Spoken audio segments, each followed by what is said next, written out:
I put together approximately 35, maybe 37 videotapes, and all the information comes from a book dictated to me by God as his righteous servant, a man described in Isaiah 53, and a man described in chapter 11 of Isaiah, the descendant of David, the twig from a shoot that grows out of the stump of Jesse. It is a stump because of the vanished and settled ancestral tree of the kings of Judah, the line of Jesus. He cannot be the man of chapter 11. He's not the anointed one. He's not son of David. None of that's true. The other book, that book is called Isaiah 53, the Day of the Lord. And there's about 3 chapters in those particular videotapes that come from the second book that we wrote not too long ago. He dictated to me the story of my life. It's to show you how I fit the verses of Isaiah 53 with regard primarily to suffering, familiar with disease. So that would be wounded, and as it turns out, cancer. But the other words that you find in Isaiah 53, punishment, maltreatment, crushing, bruising, chastising, okay, that is all in God's power. That's all in God's power, all those words. But the books are unpublished.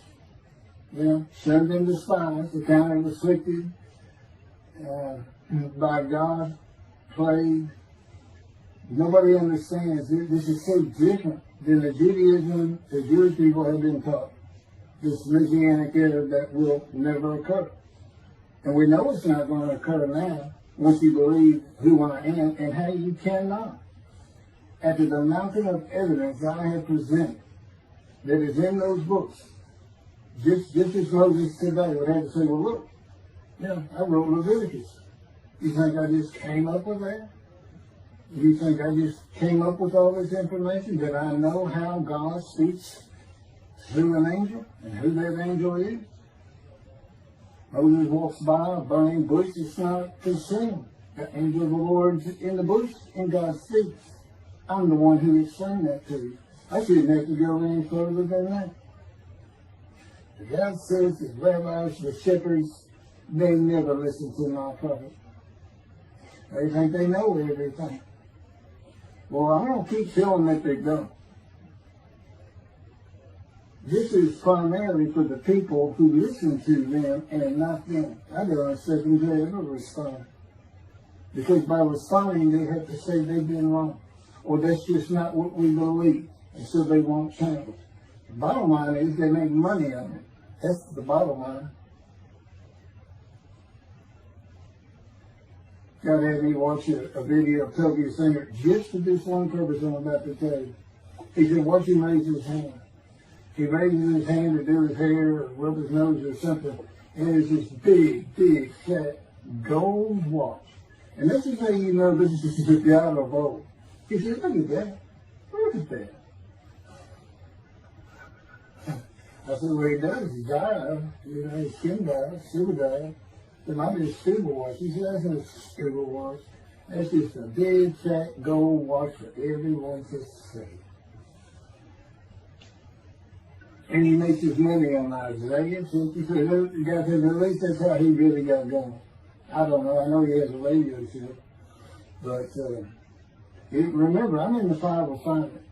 Everything God does with me is to draw emotions, because I'm going to be emotionless once I get to Israel, for the most part. He'll let me feel what he wants me to feel. But nobody can get under my skin. You can't bother me. Even if I seem like I'm mad, it doesn't carry over to my inside. And I don't think about it any more than while I'm, as they would say today, on a rant, getting on somebody. But I bring his reckoning. I laugh. I tell him, you know what I am, don't you, guys? He said, I know you're a lot, man. I said, no, I'm the reckoning. And I am the reckoning. That's what I am. You laugh. Holy Spirit, man. I said, yeah. I said, you know, righteous servant, David the shepherd, Elijah, prophet like Moses. You know, I like grass. What's his name? Grass. What did he do? He was a reckoning. But anyway, I'm going to go through these early years of mine before God spoke to me. It's chapters 1 through 6. Chapter 7 is God speaks to an atheist, and I've already videotaped that. Walking with God and something on visions and visuals. So the first chapter, this is what he told me right down, birth and tragedy. I was born in Bryan College Station, Texas on February 6th, from the Holy Spirit, yes. I could get asked me before, so, yes. Oh, this is only for the people who come to believe me. I don't expect anybody who's been viewing these materials and, you know, nobody's really subscribing a handful to be believed. Again, I can't imagine. I don't know what you people want. I don't know who you think's going to come to do something different. How you going to know who David is? I mean, according to Judaism, there is no description of him. How you going to know who he is? All this being presented, and I know Jewish people have seen it, only 60% of the views are coming from the United States. Now, I don't know if that means 40% is coming from Israel. Probably not. You got Canada, that's a big follower on my WordPress site, and it really just all the countries of the world at one time or another have looked at some of this information as I wrote my blog, and the blogs became chapters. But I'm assuming some Jews have heard of what some man is saying he is Moshiach, and they're watching. Well, this is for those who come to believe. The people who want to be the witnesses, the men made righteous. By my mouth, there are things I can tell you that God would have me say to you. So, you know, this might be bored to tears with others, but it does show suffering, pain, and emotional pain, my background, and just who I am. Not just some cook out here. You know, people say, well, he's hearing voices. Listen, as a lawyer, and I even do criminal law, I've seen some of these people who hear voices. I promise you, you know that's the person who should be hearing voices when you just sing and watch it for a couple of minutes. That's not me. Excuse me. Okay, I was born in Bryan College Station, Texas on February 21st, 1957. And that's interesting because that's the year the first satellite went up. Russia sent up Sputnik, which is really 3 different satellites, and all together they were called Sputnik. That is considered the dawning of the age of the internet. Now, I've asked God, how did you select me? How did I be blessed with this and learning all these things with this crazy life that I've had? And but he won't answer me. He says, John Pope, this Pope guy, he's not going to talk. Not going to change his version or anything. Or me getting an impression that he is. And so I tried to come up with it on my own, and that is where I started. I said, because I know how important the internet is to you. It's the only way to get things worldwide in. And all the teachings that have come through it. I didn't know, you know, I'm 63.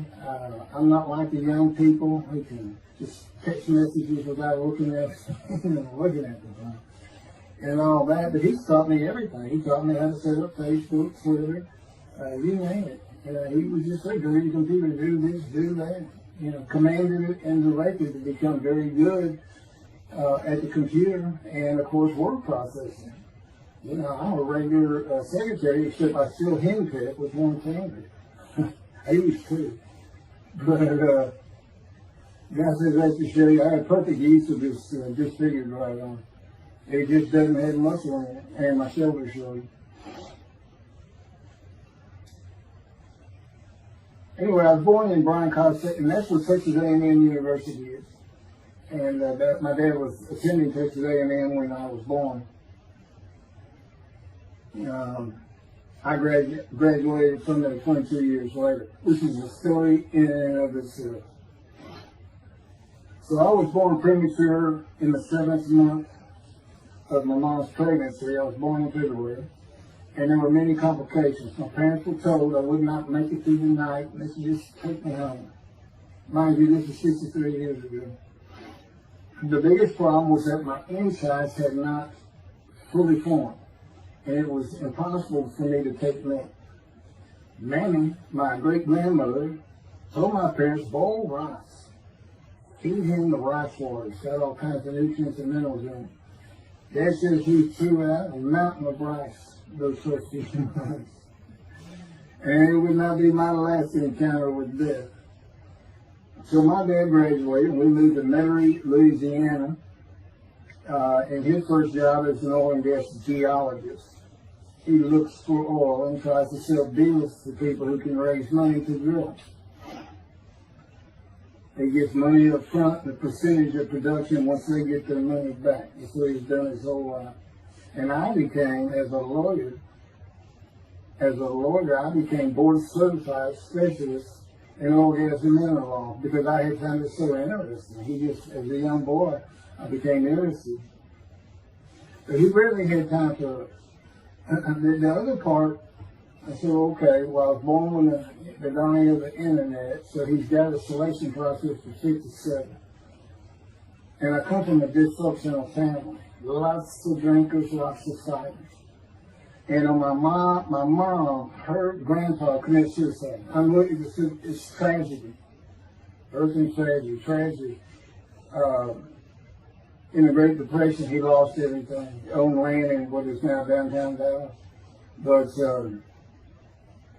then when she was about 4 or 5, her mother went down to the market square in Crockett, Texas, small East Texas town. Everybody has their courthouse in the center of town, and the streets on either side with stores. She went to the hardware store and purchased rat poison.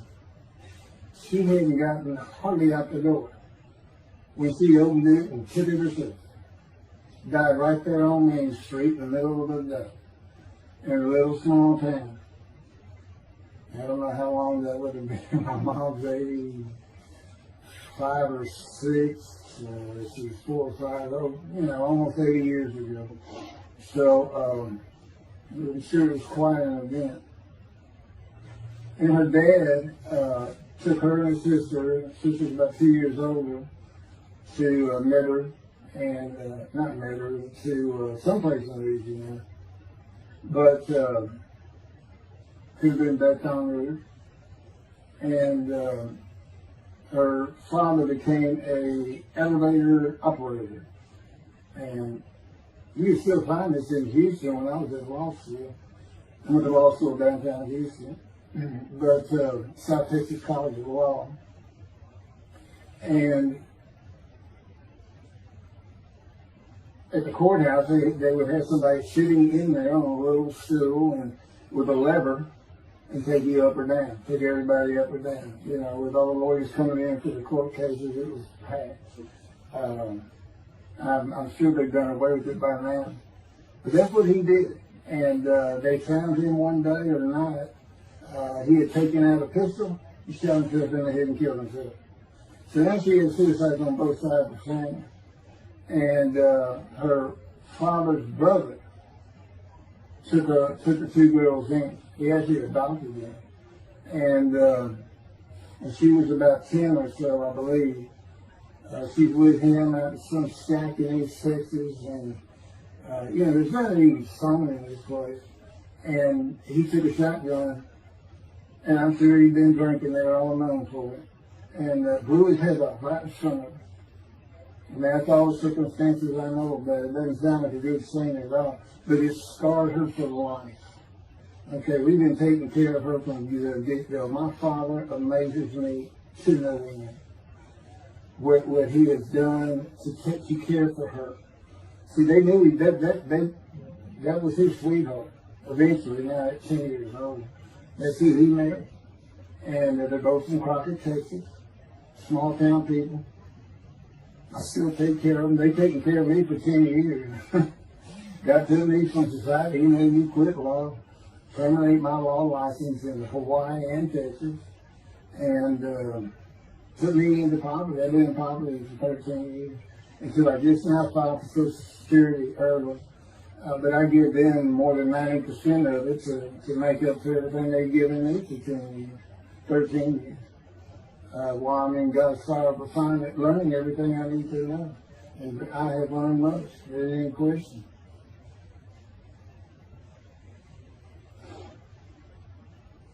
So anyway, this poor suicide right there is the thing that tells you, it's a tragedy of losing your entire family in the Holocaust, and you were the only one left. It's not like that. But God says, I just got things as close as I could. He says, that puts you in the one to deceive you, really for just one reason. Well, two reasons. One, it makes you identifiable, but it was so people would pick on you. I wanted people picking on you because that's what happens to young Jewish boys. Just for being Jewish, just for having a disfigurement. People will pick on you. I told him friends, I don't even really recall many people saying anything to me. He said, that's because you look like you crawl all over them. They did. And I did. I was always just say something, anything. It's just the way I was just angry inside. And God's taken all that away. But I can still go on a good man. But, and then my mother's in the 60s, young people may not notice it. That's when, the Woodstock and marijuana, LSD, everything started getting big. And at the same time, doctors were just handing out pills left and right. Valium, painkillers, Percocet, just asking for it. They would write a script. And I know today they put a lockdown on that. But she got heavy into it and drunk all the time. I had to come to school and stay with her. And she became such a different animal, a different person when she drank. She became a little girl. And maybe your mom act like that and slobbering and going there to be Valium dripping out of her mouth with bottled booze by her. So it was an ugly thing. And so I came from a dysfunctional family, so I thank God, and God wanted me. And He's there with me from my first year to make sure that I live a life of suffering. He orchestrated many of my ones. And He's taking me back in vision to see these things. And His visions is one thing you don't pick up in the Bible. When I say Bible, I'm talking about the Jewish Bible, the Hebrew Bible. It's not, unless I say otherwise. Which is like when God says, my people. If He just says my people, He's talking about the Jewish people that says, He may say the peoples of Moab, or just like the context, it's the son to another group. But that comes up all the time. So, to add to that, she tried to kill herself a few times. And when I was 10, my dad was at a Texas A&M game in Dallas. And I know it was 1967, so I was 10 years old. So I'm very familiar with that particular game. It was against Bear Bryant and Alabama Crimson Tide. And he had coached at Texas A&M. So, as you can tell, me and my dad are big Aggie fans and football fans. But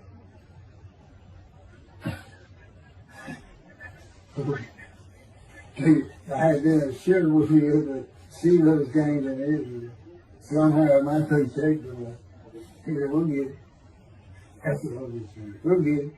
I said, he's so funny. I don't know where my sister and brother were, but I heard some noise and I went down about 1 or 2 in the morning, and our stairs curved, and there was a little bay window cut out, and I looked down out into the living room, and she's wearing newspapers on. And just sat there watching. Didn't know what to do. And she got down on that paper and took out a butcher knife, her razor blade, a butcher knife, and opened her wrist up. And just happened again years later when I was in high school. She opened her elbow up, and that was god awful. I don't know. But before she bled out, my dad opened that door. I thought about saying she knew he was going to be there soon, would probably save her. But it didn't look good, and I hated myself for not doing something. Maybe that's why I was so angry. Anyway, because I didn't do anything, I just sat there. I I couldn't move. I don't know. I don't even know what I was really thinking, really. But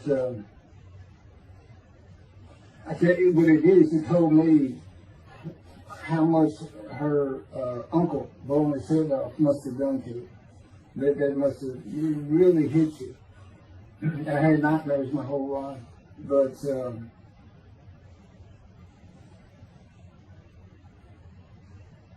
I was 16 when she did the thing with the knife. But you know what? My dad finally got her. He got her the best psychiatric care in Houston, Texas, and that's big because we got a medical center that's renowned throughout the world. And they put me back together many a time. And she never did that again.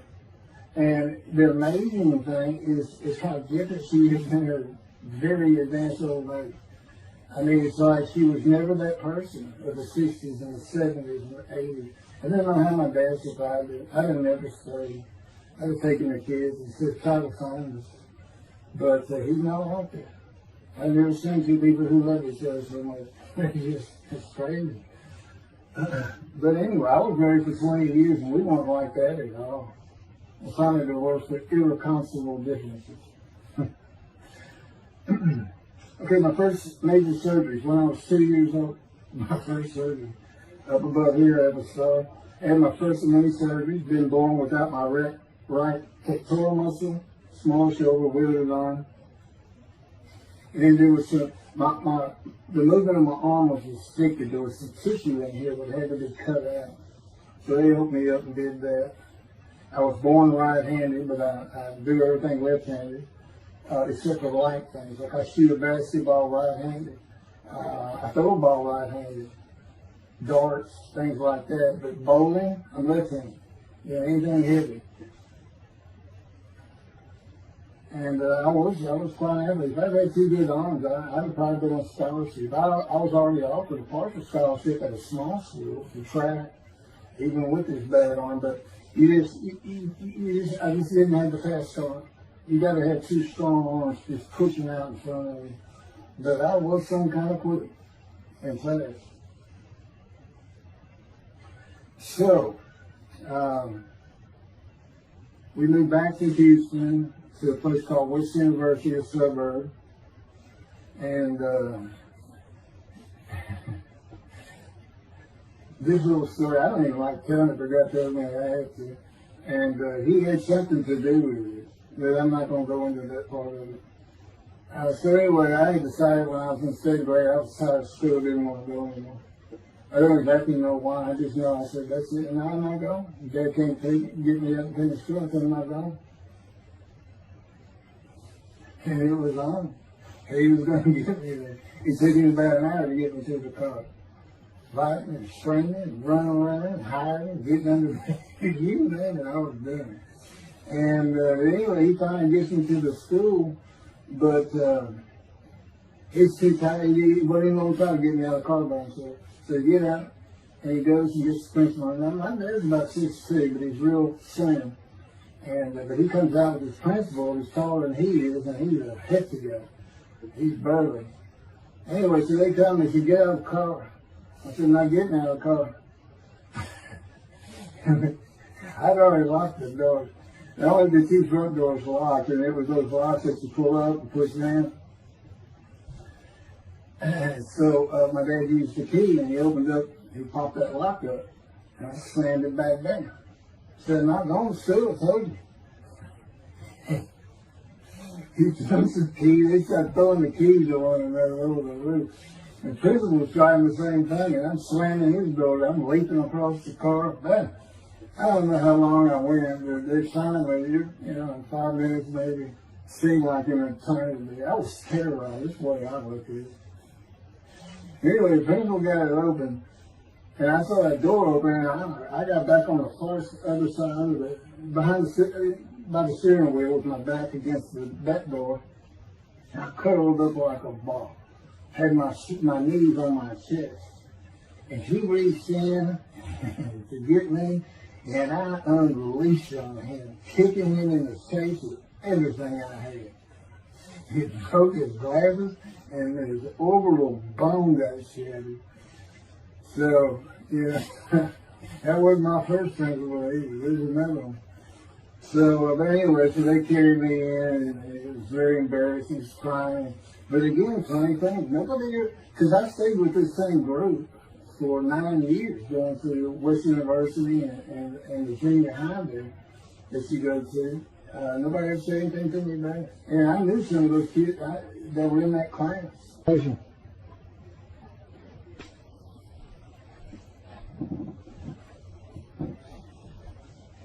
My camera only goes for half an hour. I can see on the screen that I have point towards me that when it runs out, I have to turn it off and turn it back on. But anyway, that ended my fight with my first principal.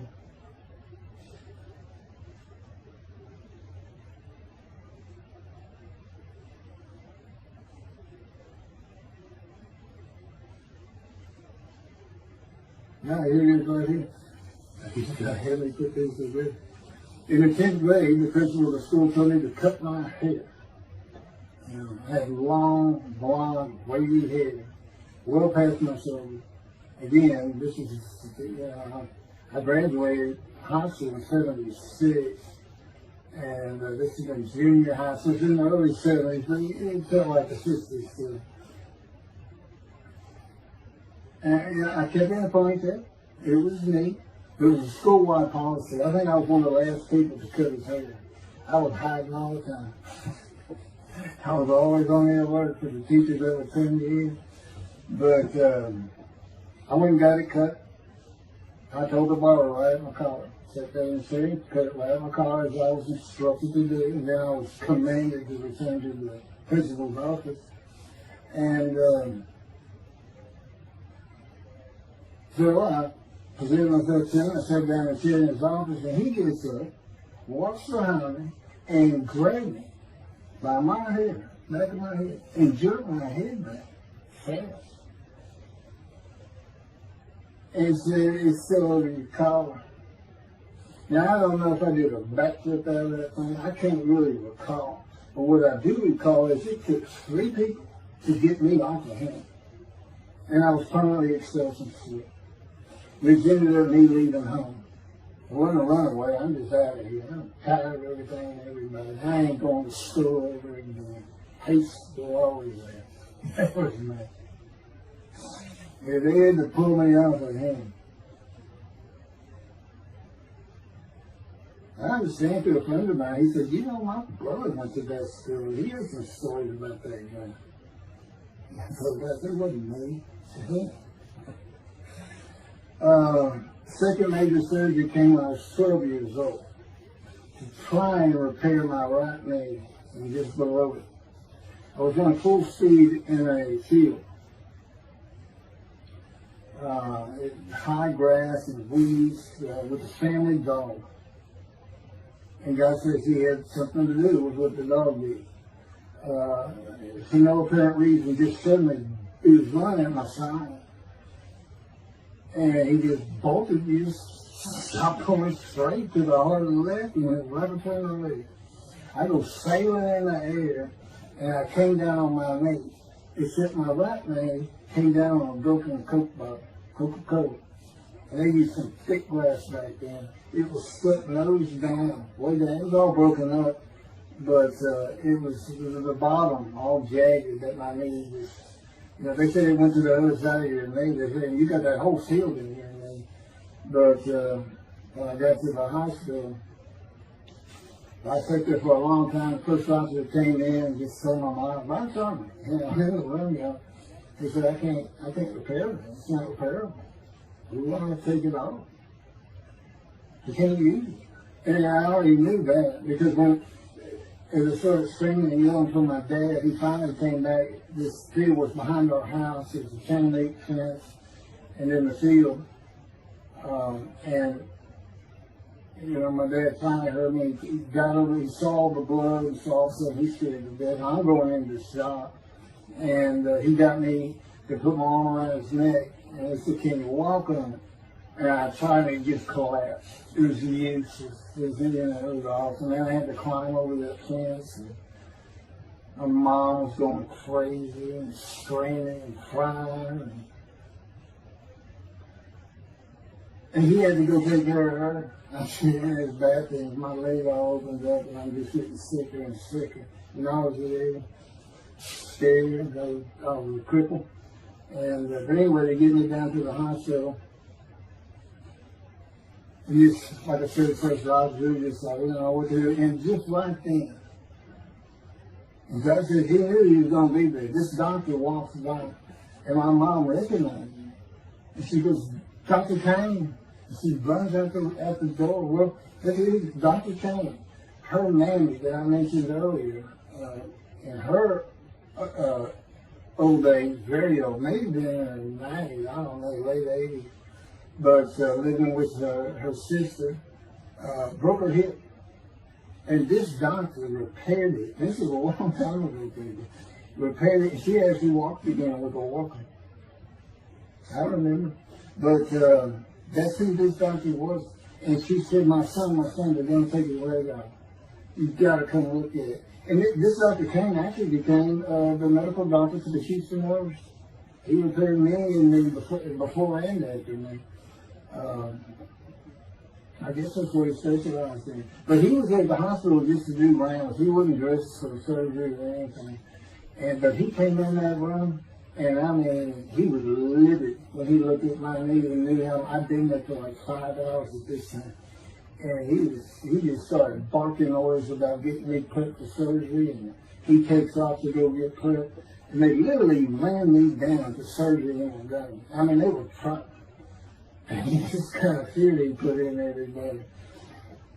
Anyway, I was in the hospital for weeks, and I woke up with my leg. I was glad of that. They had a cast in my hip to my ankle. And he told me, when I finally was being released, he said, if you put any weight on that leg, you'll never walk again.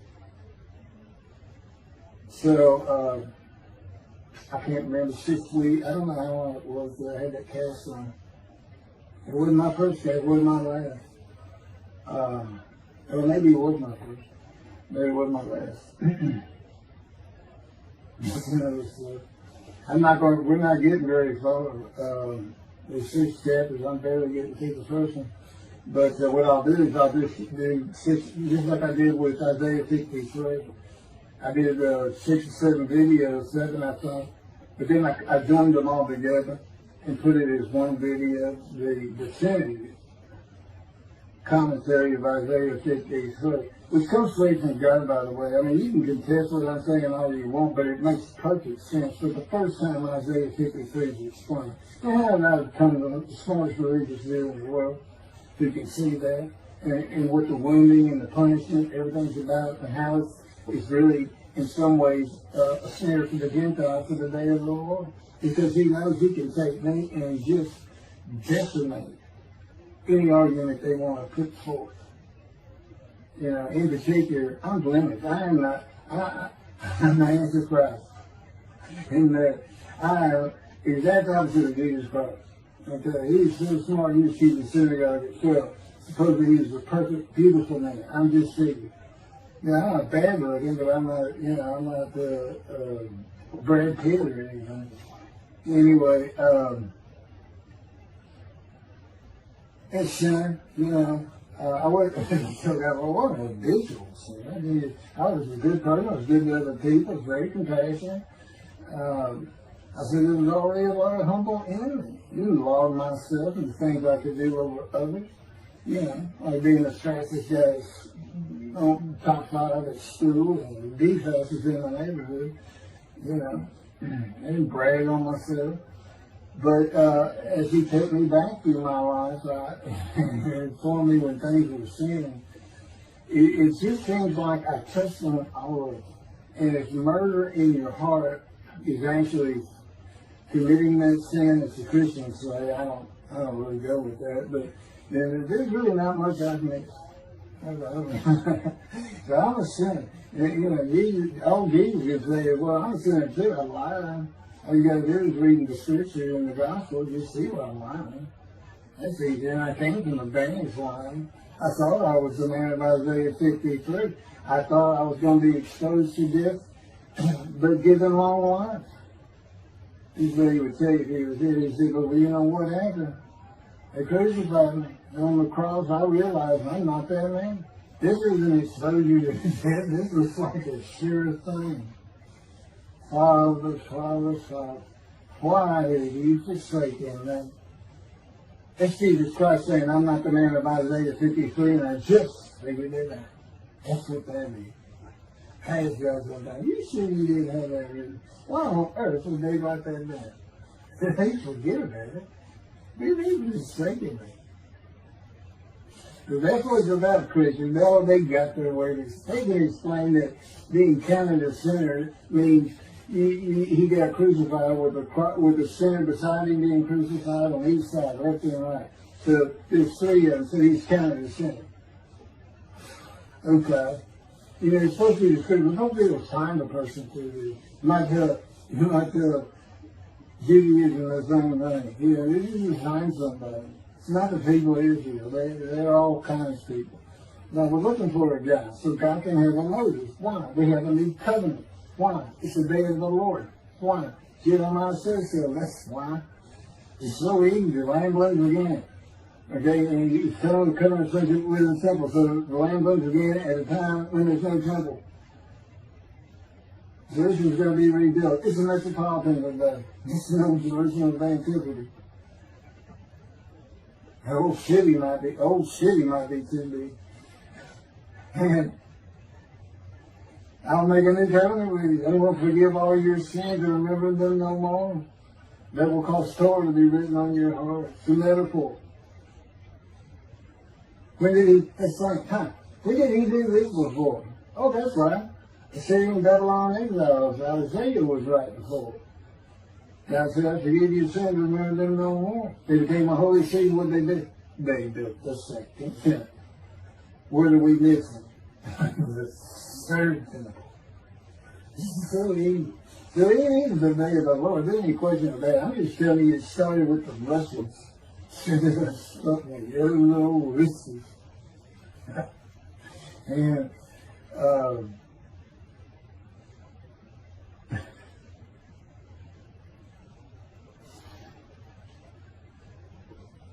he's bringing the covenant. These guys don't know. He's sent a prophet like Moses. So he's saying, it's Joshua. No, it's not. I'm meeting today, the day of the Lord. And guess what? He gives us a description of him. He knows this is a time of secularism, reliance on science and medicine and doctors. And you got so many more people who the only book out there is not the Hebrew Bible. There's a lot more books now. You know, there's all kinds of distractions, television, cell phones, computers. You know, back then, you know, you just sat around and said, what do you think that's there? I don't know. We can spend some money, you know. It's just, because it was easier to get them back then. But here it is. It's here. And God said, you see where I put sugar and despise in there? Because for a while I said, God, you know, this is before we really got the books done and everything. I said, I'm just sitting in the room. I can't really tell anybody saying stars in that. Counting me plagued, afflicted, by God, and everything else. He said, well, how you feeling now? That we've been putting all this on the internet, guys, that just sounded inspired. Yeah. I can say, there's no question this ain't gotten back to those two. I said, you keep a tag on them like this, and I'll be certainly sure, just in case I'm wrong. But, because he won't actually tell me, he won't tell me anything, this is a rule of thumb, he won't tell me anything that I cannot find out or become knowledgeable on or informed on of my own.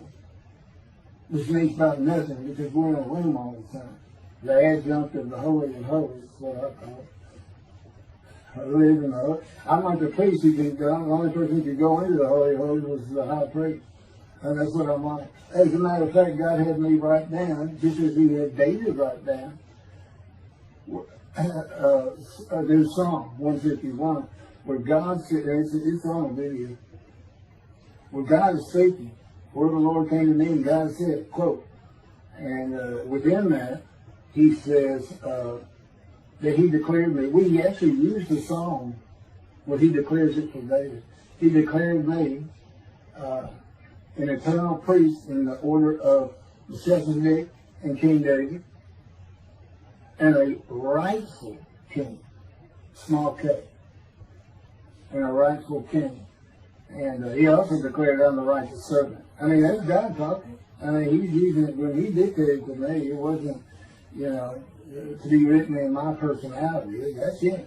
That's him doing his thing.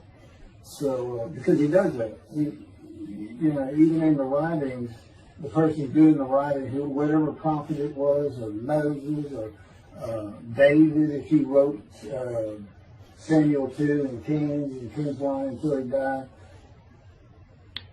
As I said, God says, look, just assume the central character is the one I had right. Because their lives change when I come to them, just like mine change. This is not anything I could have ever conceived or even bothered thinking of. I had never read the Bible my whole life. If he didn't tell me we're going to the bookstore and get you a tonight. That was 13 years ago. And my answer was, what's it tonight? I didn't know anything. And look at all this knowledge. But this is it. This is the only power he's going to use in creation. He's not going to perform miracles. He's not going to have me performing miracles. And he's not. He said, the only power I'm going to use is on you.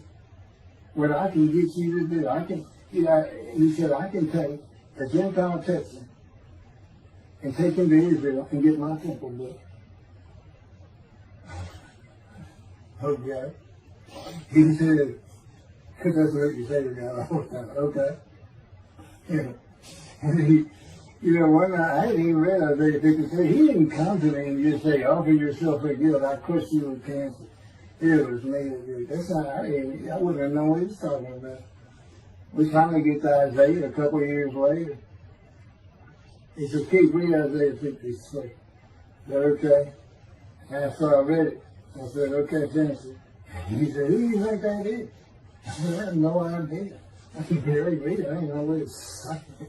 I said, I think these two verses ought to be up here. I said, you sure nobody messed with this thing? He said, nobody messed with it. It's just that I had Isaiah right. He said, that's you. I said, oh, okay. I couldn't have good luck convincing anybody. I can't even tell what he's saying. He said, before we can get done with it, he's right. I've been over that thing so many times. From my original version of Isaiah 53 that he dictated, or told me how to put together, but every sentence, every word is, we changed it up and added things. I've learned things. Like I didn't know about the chest of devotion. I didn't know why the angel was leaving early in Malachi 3, but I do now. And all that would cause an amendment to my midrash in Isaiah 53. And, the book has me, these are all videotapes now, me and Rashi. Rashi, the first one to come up with this is Israel. And, I look at his answers and I just shake my head sometimes. You should see his answer in Malachi 3 to the angel of the covenant that you desire. There's only a covenant friendship and a covenant Jeremiah. And this is his answer. It's midrash, where he just takes a section of the angel is on the way. And it just says the angel of the covenant. And his commentary is the angel that avenges the revenge of the covenant. I said, what does that mean? What are you talking about? And I said, God's being funny. He said, I don't know. I said, you do know. I said, I'm not telling you. So, God likes to feel as though he's laughing. He doesn't actually laugh. He sends me a perception every day. Or he uses me to laugh. I've mentioned that in a video. Because he can't. He controls my words. I learned that in walking with him. Just one day, I'm talking out loud as we go. I'm discussing man and divine beings as though I had a sermon I was giving or a speech to somebody or a seminar. And I'm rolling, and I can tell he is really making this thing rock. He's taking it from here to here to here. And we're going. And I'm going. And all of a sudden, I use a word or a couple words that I simply don't use. And they're not what my mind was even thinking of. He just came out. And I just stopped. I said, did you do that? I didn't even say, hey, did you just make me say these things? Because I knew he did. I said, did you do that? He said, I did. I said, as long as he did it, I did. I said, okay. Anyway, that's where it all started. Now I know. Okay, he'll do that. That's the Holy Spirit. Using me. He doesn't sound like that. But he'll use words like that. So he's getting bored. They like to cut. Let me just say this program, you don't know, it's not all the time. It's some of the times we do tend to get kind of silly in here. But, you know, they do things after a while. I'm like, you know, I feel like a kindergarten teacher, and I got two of those kids that you just shake your head at. You say, this is a handful. These two, nothing but trouble. Always throwing around, looking for a laugh. And the Spirit's always working in heaven. There's God's laugh, as it were. Again, He doesn't actually laugh. It's a perception that's His emotion. If God has any emotions left, because worrying about other people's pain is not one of them. He makes that clear to me. I don't care about your pain. And just saying it makes you mad. It's a thing going on. And He does this so many times over and over. He says it's easy because now it irritates the fire out of it. He just started. I said, how do you keep doing it? And one day I told him, I said, I got it. Which means it actually came from them. I got it. You never grew up. You never got sent to your room. You never had to climb that mountain to achieve something. Put yourself out there. Nobody's ever hoped you. He said, I said, that's what it is. You never grew up. That's what it is. Yeah, I'm dealing with the child guy. That's what it is. Having an argument. I think he came down as mean, very serious and mature guy. I didn't bring that argument up anymore. But that's how it gets with me sometimes. It's an incredible life. For me, I'm not going to get to him. I get to him at the end. I'm getting close to when I got shot. I thought that was a new chapter. I was not. Well, I'm going to put this is getting long. Anything over half an hour, we try to stop. Now, my Isaiah 53, 5 hours. But, yeah, watch it all at one time, of course. He doesn't hardly let me watch it. Yeah, I don't even watch them before they get posted. He says, no, you watch it later, because it comes on the TV that he got me. And I didn't know at the time it was going to be, that he was serious about doing videos, and I certainly didn't know about making it a backdrop. He decided everything. He tells me when I eat, when he gets up. I don't sleep probably at all 2 or 3 hours a night, and sometimes less, and take a half hour nap sometimes. But I found out I feel fresh. I don't need no savings. You're not really doing anything. Why do you need a lot of sleep? And see, that used to make me mad. Now it is later. Thank you very much for listening. I'll pick this back up on another video, and eventually I'll put these first 6 chapters, just like I did Isaiah 53, because it's a book that he dictated to me. I can't get it published. I'm going to put it on YouTube.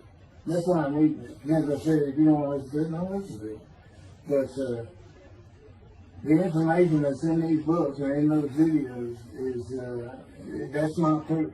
And quite frankly, God said, if that's not enough for them, well, that's just too bad. Utter destruction is what they end up getting. They better learn how to listen to proper. See, it's no different than the people back then. They'll say, well, why didn't they listen to Isaiah? Why didn't they listen to Ezekiel? Why didn't they? They laughed at Ezekiel.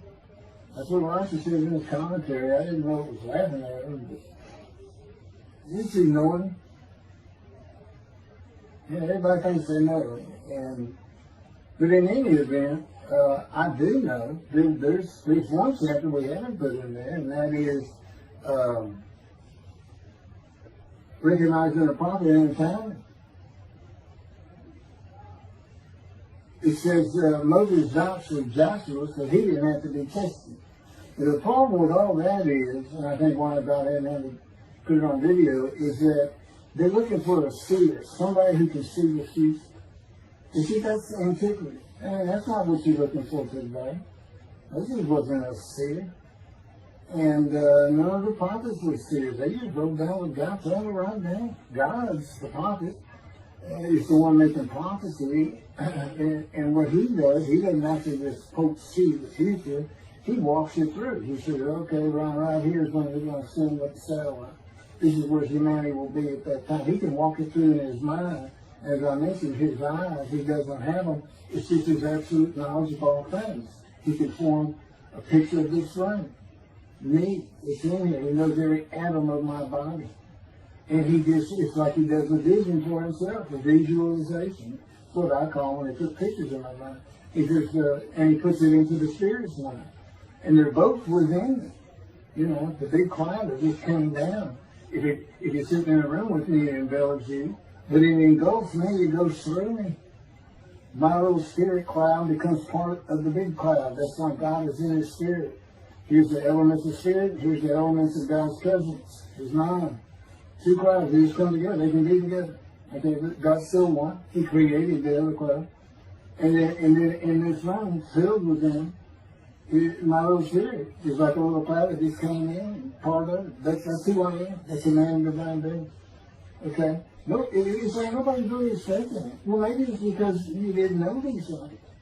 And now they want, I get the feeling, son means, I'm not looking at that, it sounds like a coup. We by faith, by the fundamental principles of plan balancing. Yeah. The talent, from his diagnosis of the talent. Why don't you leave your home?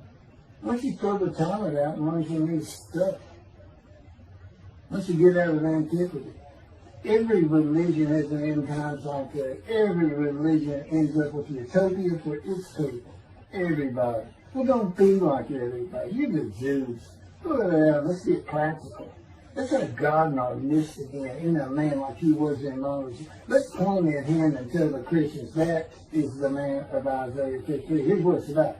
God said he's coming back. He told us, we're not waiting on him like you. He said when he was coming back, he false prophesied 5 times. He wasn't coming back. He wasn't who he thought he was. He told us on the cross. I'm not the man of Isaiah 53. He told us. Well, that's what we do. Well, what did you say? I'm about to die. What do you think he's talking? What do you think he's thinking about? And that's supposed to say, he thinks he's the man of Isaiah 53. So do they. It's mind-boggling because I'm the man. And there's nothing about me that says Jesus Christ. Nothing. You see him, he cussed God. I cussed him trying to die. I'm paid for death 1,000 times. He said, it's not death 1,000 times. I said, it's been hundreds. He said, well, that's true. You have cursed me more than any man in the history of mankind. And he said, and you did it face to face. And I said, you should make me so mad. He laughed, y'all. He laughed. When I'm cussing him, he did make so mad. And he, oh, you're kidding. That's the way. He gave me his perspective. This is what I did. He's a kid. Imagine you created ants. And ants are living beings. In other words, they can think and they have emotion. Okay, you get a great big ant farm over here in the room. Okay, you decide you're going to get one ant to get all the other ants to do stuff. But you got to get him ready. And you get him ready the way I'm getting you ready. Now, he's magic. Right? I think he is. He is. He's here. Now, magic. I'm always laying in the bed. I got a big table. I got a microwave on. I put my computer on. I got a big fan I like to have on. And he said, look over that table. Now imagine that ant got licked.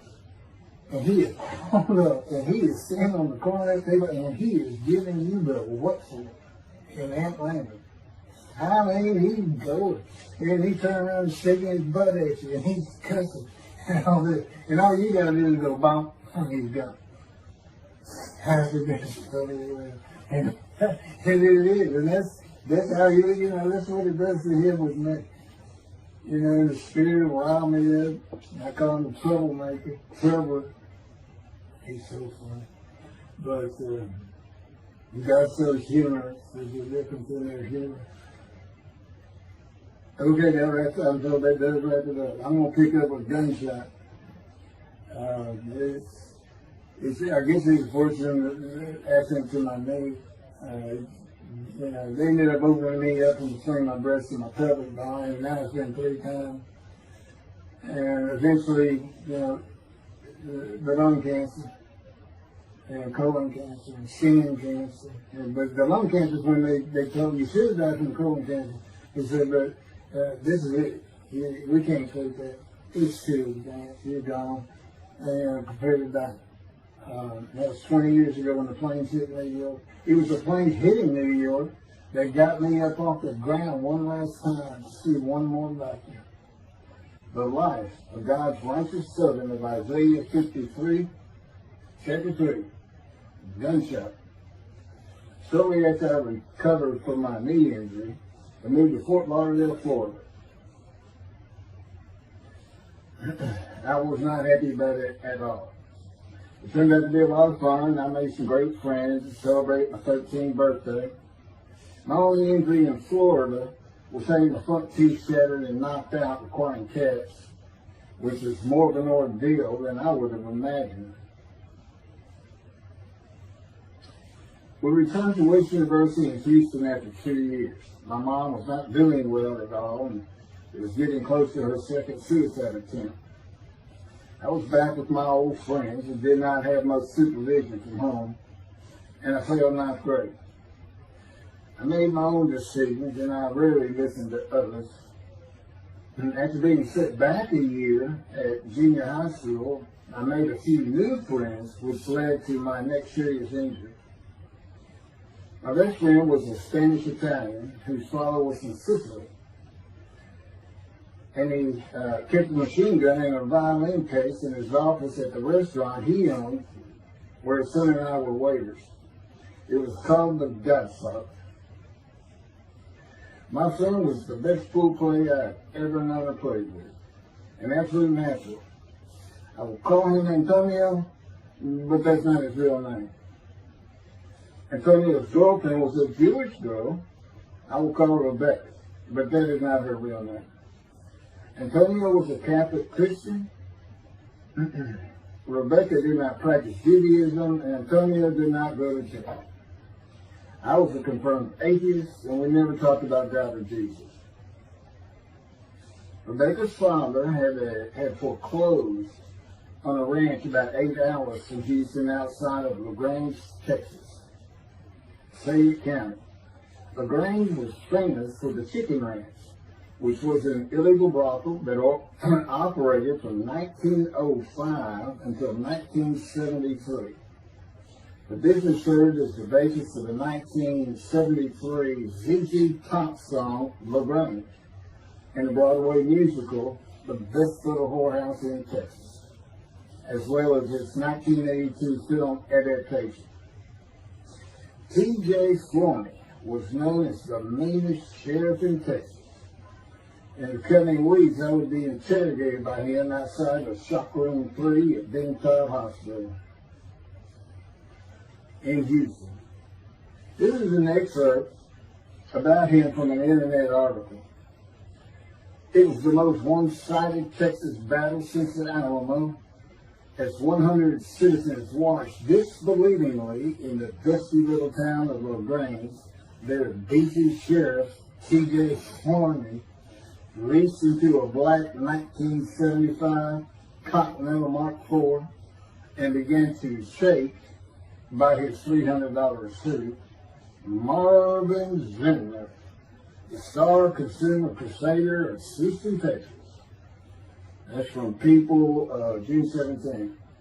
Next, the sheriff tore off Zimmer's blue-white toupee, waved it in the air, and then finally ground the rug under his cowboy boots. Behind Flourney's theory was the fact that on Zimmer's last assignment in LaGrange 18 months before, he had filmed an expose, which resulted in the closing of a critical part of the local economy, the chicken ranch, a legendary barbie house. Antonio, Rebecca, and I first went up to the ranch in the summer of 1975. It was a small ranch house and small lakes with horses roaming around lucent pastures. We decided it'd be fun to try and catch one of those horses and go riding. The next time I went to the ranch house was in Rebecca's father's Mercedes-Benz. Two-door convertible Mercedes-Benz. I sat on the hood of that Benz with a lariat while she tore through fields trying to run down a horse for me to rope. The horses could turn too fast, and we never got close enough for me to rope one.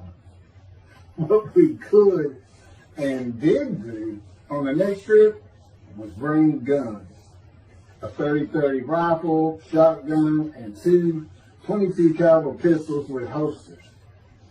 As the backdrop, Antonio and Rebecca had broken up as boyfriend and girlfriend, and her attention had turned to me. I did not believe that caused any friction between Antonio and me, but it should have. It did not seem to be a source of animosity of Antonio towards me in any event. On October 5, 1975, we were all back at the ranch having a great time. Tony and I were shooting at cans with our pistols and practicing a quick draw from the holsters. We were standing shoulder to shoulder about 3 feet apart, and he was a little forward of me. Rebecca came up behind us, between us, and said she wanted to shoot. Antonio passed his gun to her, and it fired when it was going by me. The bullet went on a straight line through my bladder, intestines, and colon from the front right and lodged in the back of my left buttock in my backside. I could see the trajectory in my mind. I fell to the ground, and Antonio fell on top of me, rolling me over and over. I think he was looking for an exit of the bullet. I told him to get me to a car and get to a hospital. Felt like Babe Ruth had swung a bat up between my legs. I never once thought of God. On a big ranch, there are several gates for different sections of land and different purposes, usually with chains and a lock. When we got to the first one, I told Antonio, fly through it. I told him to ram it. I knew I was dying, and all I could think of was, you had got to hurry. I didn't panic, but I had never been so afraid and had never felt fear like that again to this day. Sometimes I think I have forgiven Antonio for accidentally shooting me, but I had not and cannot forgive him for stopping at those gates. I still never did. I was seriously angry at him. We got to the LaGrange Hospital before noon on a Sunday. They had to call the doctor to come in. I asked the nurse for something for pain, and she told me my vital signs were too low. That if she gave me a shot of morphine, I'd drop dead right there. It would kill me. No pain medication. The doctor came and looked at me and said there was nothing they could do there. He told me they were getting an ambulance to take me to Houston, Empire Hospital, where they operated on gunshot victims all weekend long and do to this day. It's a trauma hospital. Many young doctors from Baylor University, all around the state. It's a high desirable place to be because you're cutting on. If you want to be a surgeon, you're cutting all day long. I knew one thing with a certainty. I could not pass out or fall asleep. If I did, I would not come back. In an ambulance, I talked to two fellows that were tending to me, as much as anything to stay awake. I asked them such things as what it was like to be married, graduate high school, have a career job, but my mind repeated over and over, you have got to hurry. We arrived at dusk. This happened before noon when I got shot, so now it's getting dark. When the ambulance opened, my brother jumped in to help. My mom was standing by the entrance to the shock rooms in her surcoat. She later told me that since Denton was a public hospital, it might help if they thought we had money. I didn't see my dad, but my sister told me later the whole way to the hospital, all he could say was, to God, please don't take my boy from me.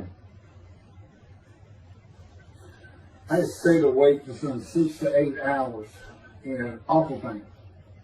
They took me to shop room 3. It was filled with people giving orders and very loud.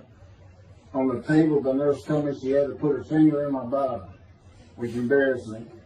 And I raised up like a sit-up and saw nothing but blood rushing from my bottom onto the table. You have to hurry is all I could say. They finished prepping me for surgery and enrolled me to a hall in a line of others awaiting surgery. And someone was saying my name, and I opened in to see T.J. Forney, Sheriff of LaGrange. He wanted to know if I'd been shot intentionally, what we were doing at that ranch, did we have permission to be there, and et cetera, et cetera.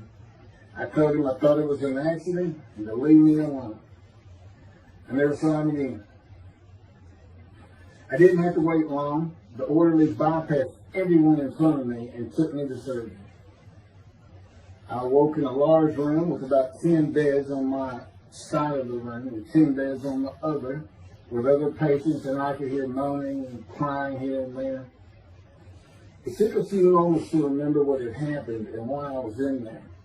I fell back asleep, and when I awoke, my dad was telling me he would have me out of there into a private hospital as soon as possible.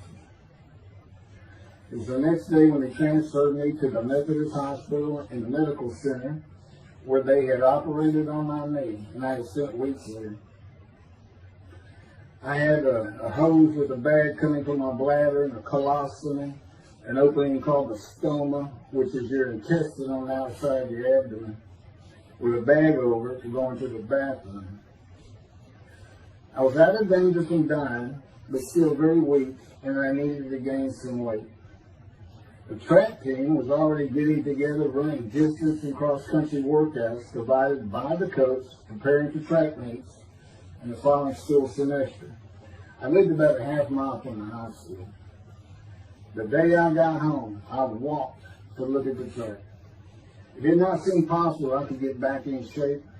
I was afraid to cross the roads to the school. I could not even stop to get out of the way if a car came my way. My insides felt like jelly, and I had been warned that too much physical exertion in the first 10 days could cause a stomal hernia, and my intestines to start extending from my body.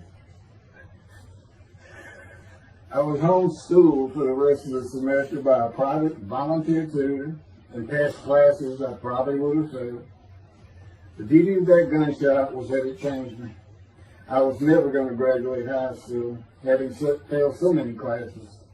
So I set up night school classes for the next and my last semester of high school. I was 18, soon to be 19, and a senior.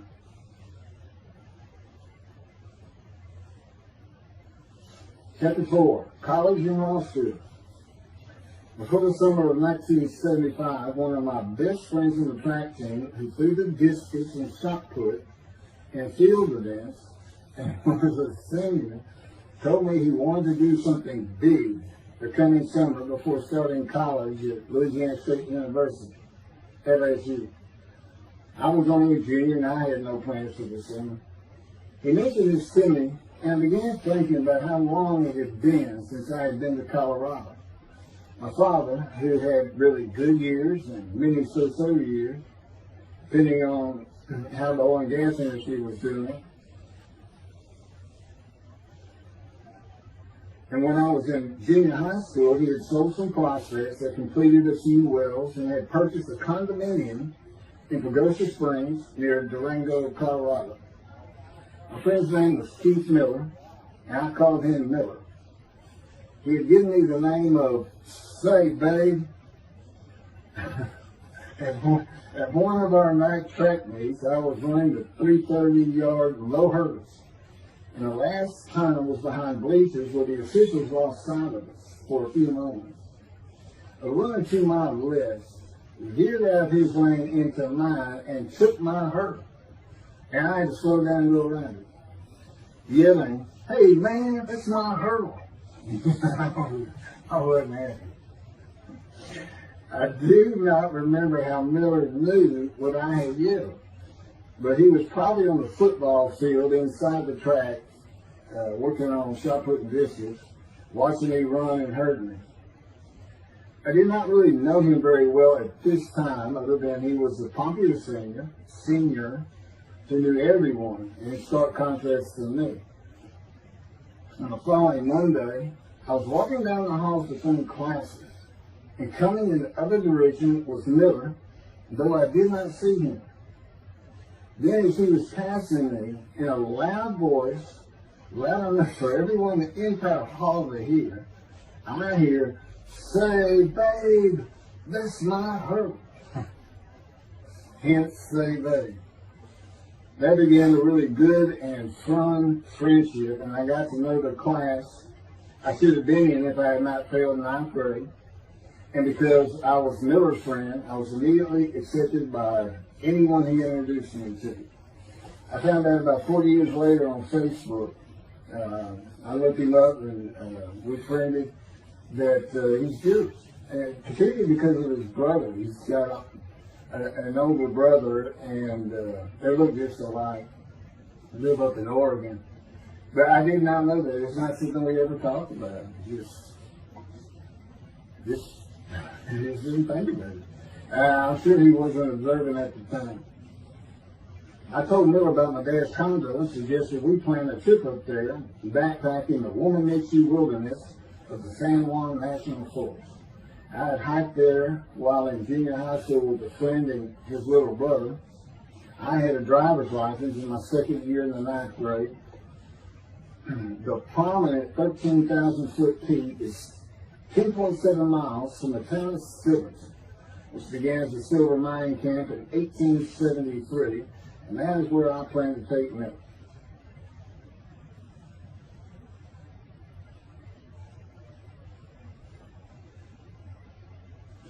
So Miller and I take off. We use his car. As I said, he was getting ready to graduate, and his dad bought him a Toyota. Can't remember the name of it now. My dad's condo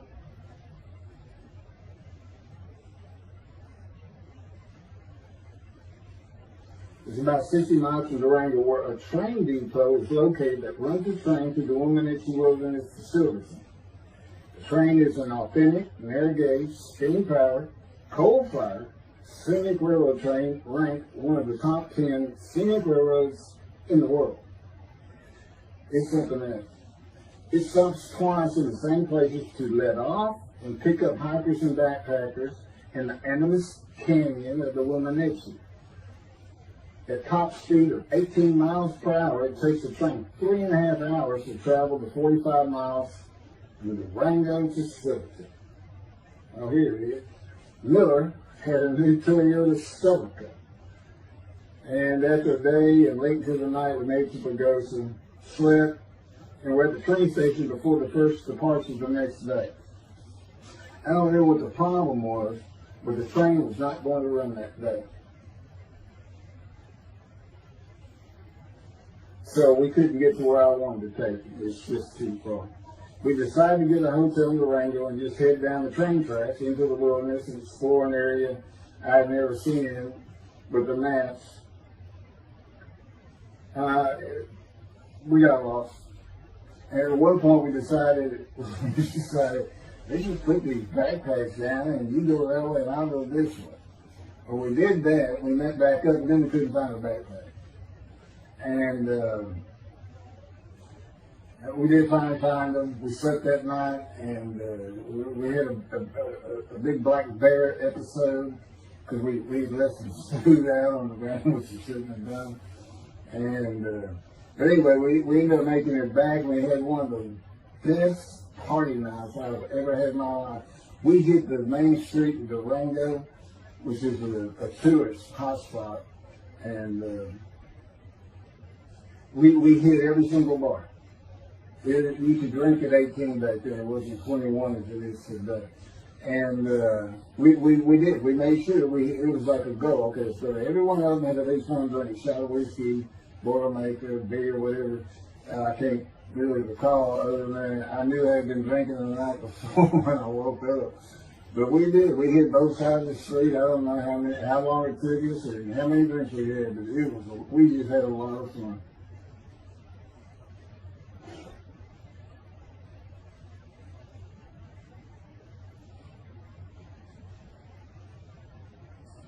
Okay, I'll be coming to chapter, well, I guess it's 4. I don't know. I thought I was coming up to the cancer story, but this is different. This is getting into alterations while it's true.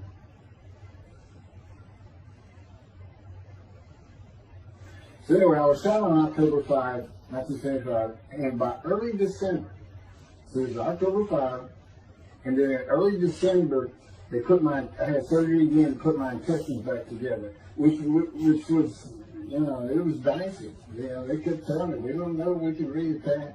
There's people like Bob Hope lived his whole life with one of these stone deals. It was just a horrible thing. It was successful. They put it back together, and they removed my bladder tube.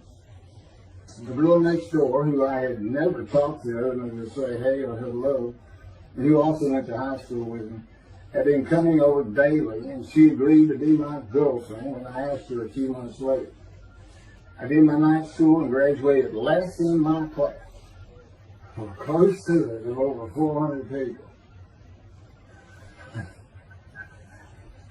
In late December, I began running with the track team. Now, I had surgery early December. I already got out there with them, which was difficult.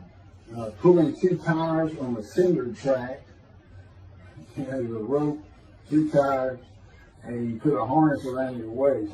I had to put mine high up on my shoulder. On the cinder track for a lap and a half, 660 yards for 2-minute intervals, 6 times was the toughest.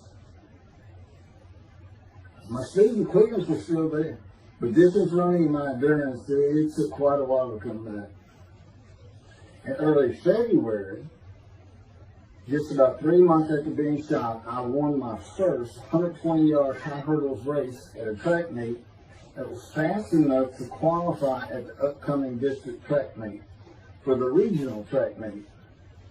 Winning at the regionals would place me in the state track meet. I was fast, but my disfigured right arm really held me back. Then my heart was broken, and I cried for the first time since I was a child, best I could remember. My coach, who really liked me, he understood the effort I had put in to get back in shape. Called me to his office, and I knew something was wrong. He told me I could no longer be on the track team. I had too many semesters of school to be eligible according to the eligibility rules. It was because I had failed ninth grade.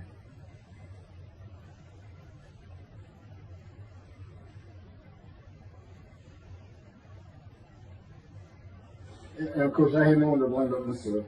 Skipping school all the time, just not trying or caring about learning was why I failed. I was not lacking in intelligence and common sense as many people thought of me. I could and often did read a complete science fiction paperback book during the school day. One day, I get them from my brother. I just sat in the back of each class and read my book, and the teachers always left me alone. I also was suspended from school a couple of times for fighting. First fight was in the gym and the bleachers, with the principal on the floor telling us the do's and don'ts for the second semester of the 10th grade. This is 2 years before I was shot. I found out he already knew me by name, and I had never talked to him. The second fight was with the same guy, but this time we took it across the street from the school. He had about 10 of his friends, and I, being pretty much a loner, I had none. They were African American, both sent to school from neighborhoods far away. And I just didn't understand them, or know why they even talked to me with words I did not get, like word or say, man, can I hold $1?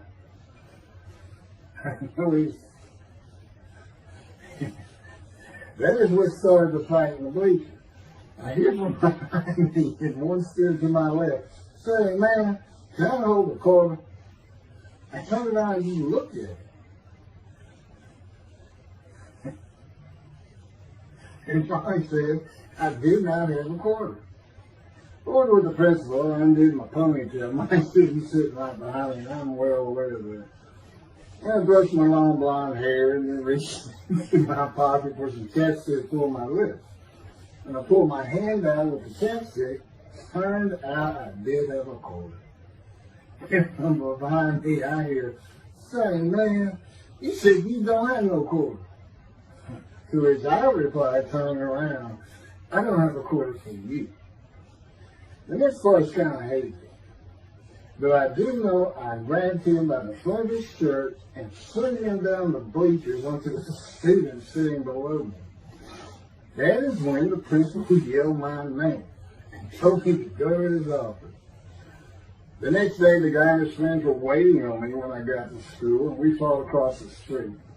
The principal told me not to get into any more fights, and this is what I got suspended for. I remember being after my suspension, being in the men's room and smoking a cigarette in a stall, and a group of African Americans came in, and they were talking about the fight. What I remember was hearing, "That white boy went Muhammad Ali on him." My favorite fighter.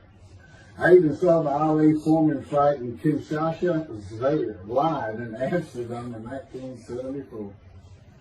And some of my best friends in high school were African Americans, mostly on the track team where we could get to know one another. I still had run-ins with the general population of the African Americans, who everyone just called blacks back then. I never used the N-word and thought they would help themselves a lot if they stopped using it. Mostly I think they were angry at being busted in from neighborhoods far away. In fairness to them, white kids did not seem to like me much either. I looked young even for my young age, and with my long hair, about 6 to 8 inches past my collar, I looked kind of girlish, and many people said that to me.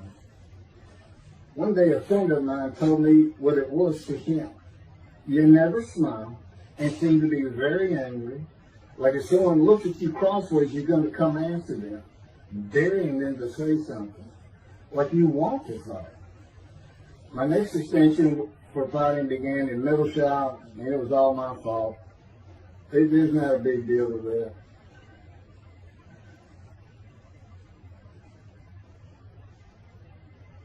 The last fight I was ever in came right before I was gunshot at the ranch.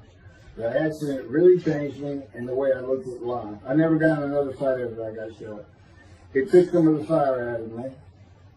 My longtime friend from junior high school and I were at Memorial Park at night and walked down a train track that ran through the woods, away from the streets and recreation areas.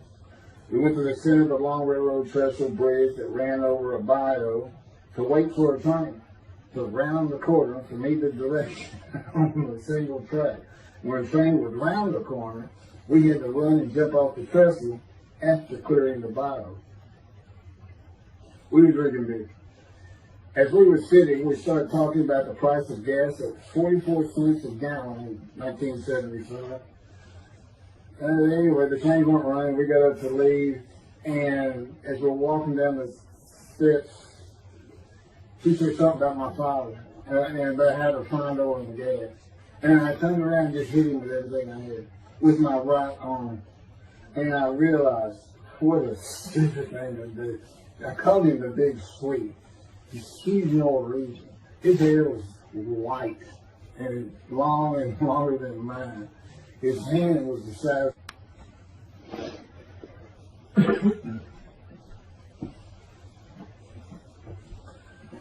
And I had nowhere to run. That was a really dumb part of it. I mean, I couldn't move. I couldn't use my quickness. I couldn't box as I had with the fellow across the street. And he just took one of these things. He's very athletic. The coaches all wanted him on the high school team, but he didn't want to. Football team. And but anyway, he hit me just one time. That was the whole fight. It was just 2 hits. My measly hit with my right arm. I let it fast, And I hit him when I wanted to hit him. Well, I say that. I didn't even think about it. But he just about knocked my senses. I mean, I saw it red. And so anyway, that was it for our friendship. We just, although after I got shot, he and I got back together a little bit, but by that time I had met Denise next door, and I wasn't going to be going out drinking beer at the festival anymore. It's going to get serious, and that's when I set up my night classes and everything. Her big sleeve.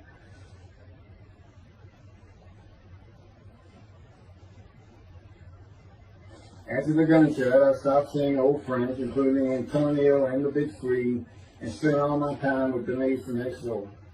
I never wanted to be someone who succeeded in life. My dad always told me when he was angry with me that with my smart mouth, I was never going to be anything but a ditch digger or a lawyer. While he said lawyer in a derogatory way, he got me to thinking I'd like to be a trial lawyer. I had to get into college first, and the only school I wanted to go to was Texas A&M University. Anyone who had ever known me would tell you that I was not even close enough to being smart enough to go to any college, much less Texas A&M. I would tell you I had never applied myself to the task of learning. Texas A&M denied my application. I called them and pleaded and argued, and finally admissions said that if I came to the summer semester of 4 classes and maintained a B average with no fails, they'd let me in. I did it, barely. I almost failed calculus and got a B. Just a quick thing on Texas A&M, because it relates to World War II. Which always makes me think of the Holocaust, and how many Aggies were involved in that. Texas A&M enrollment began on October 2nd, 1876, and admission was limited to white males, and all students were required to participate in the Corps of Cadets and receive military training. Many Aggies served in the military during World War II, with the college producing 20,229 combat troops. Of those, 14,123 Aggies served as officers, more than any other school, and more than the combined total of the United States Naval Academy and the United States Military Academy. During the war, 29 A&M graduates reached the rank of general.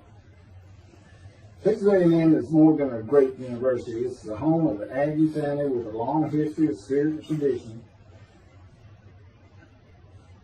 And I'll pass through all that. You can read. I got all this from Wikipedia.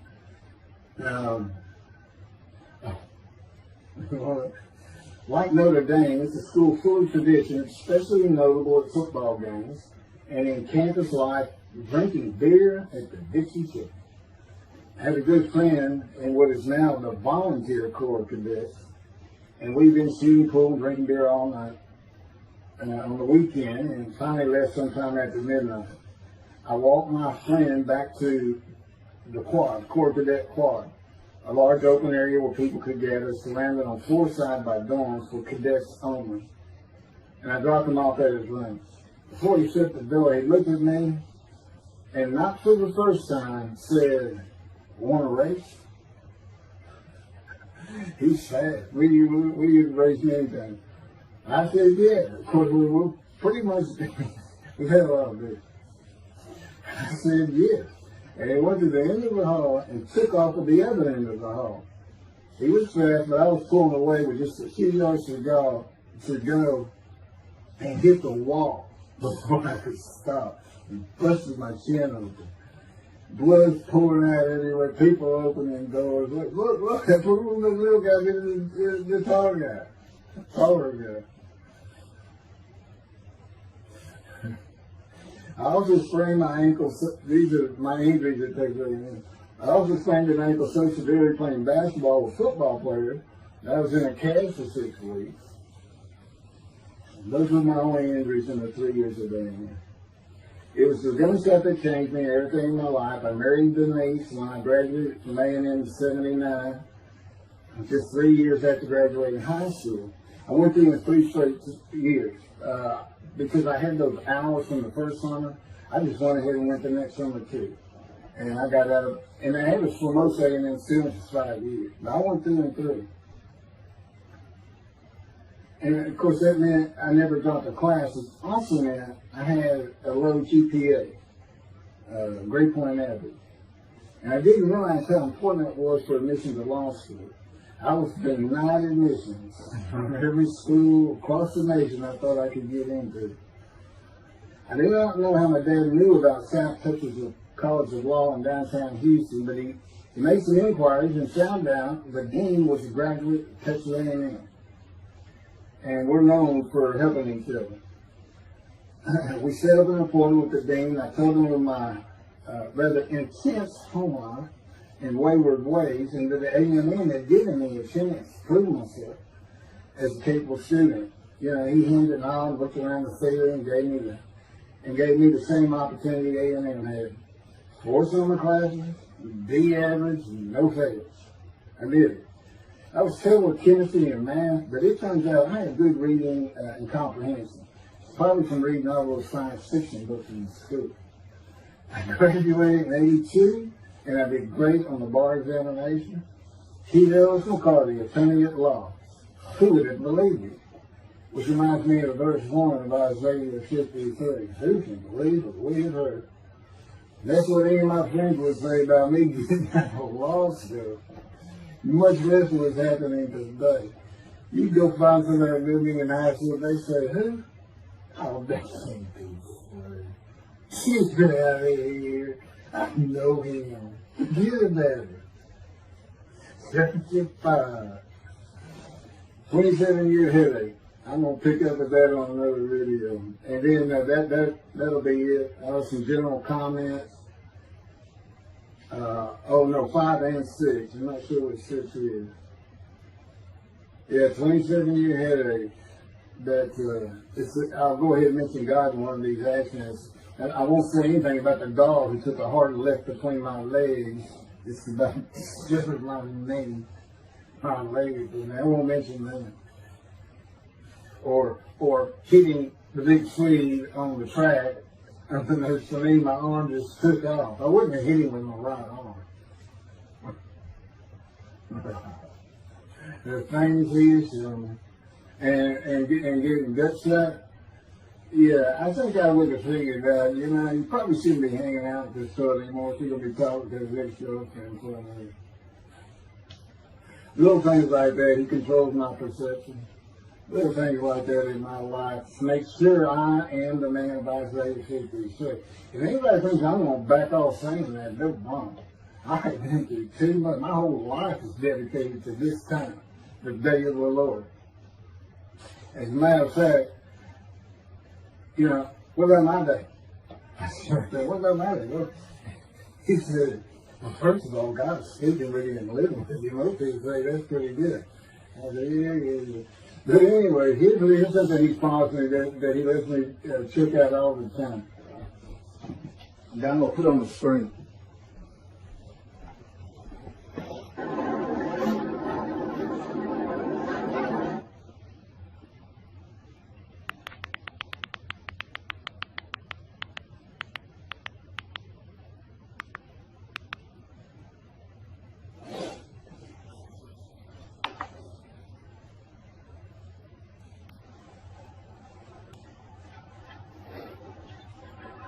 Debrading and GP cycles, shorties, slip-ons, code startup.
"27-year headache."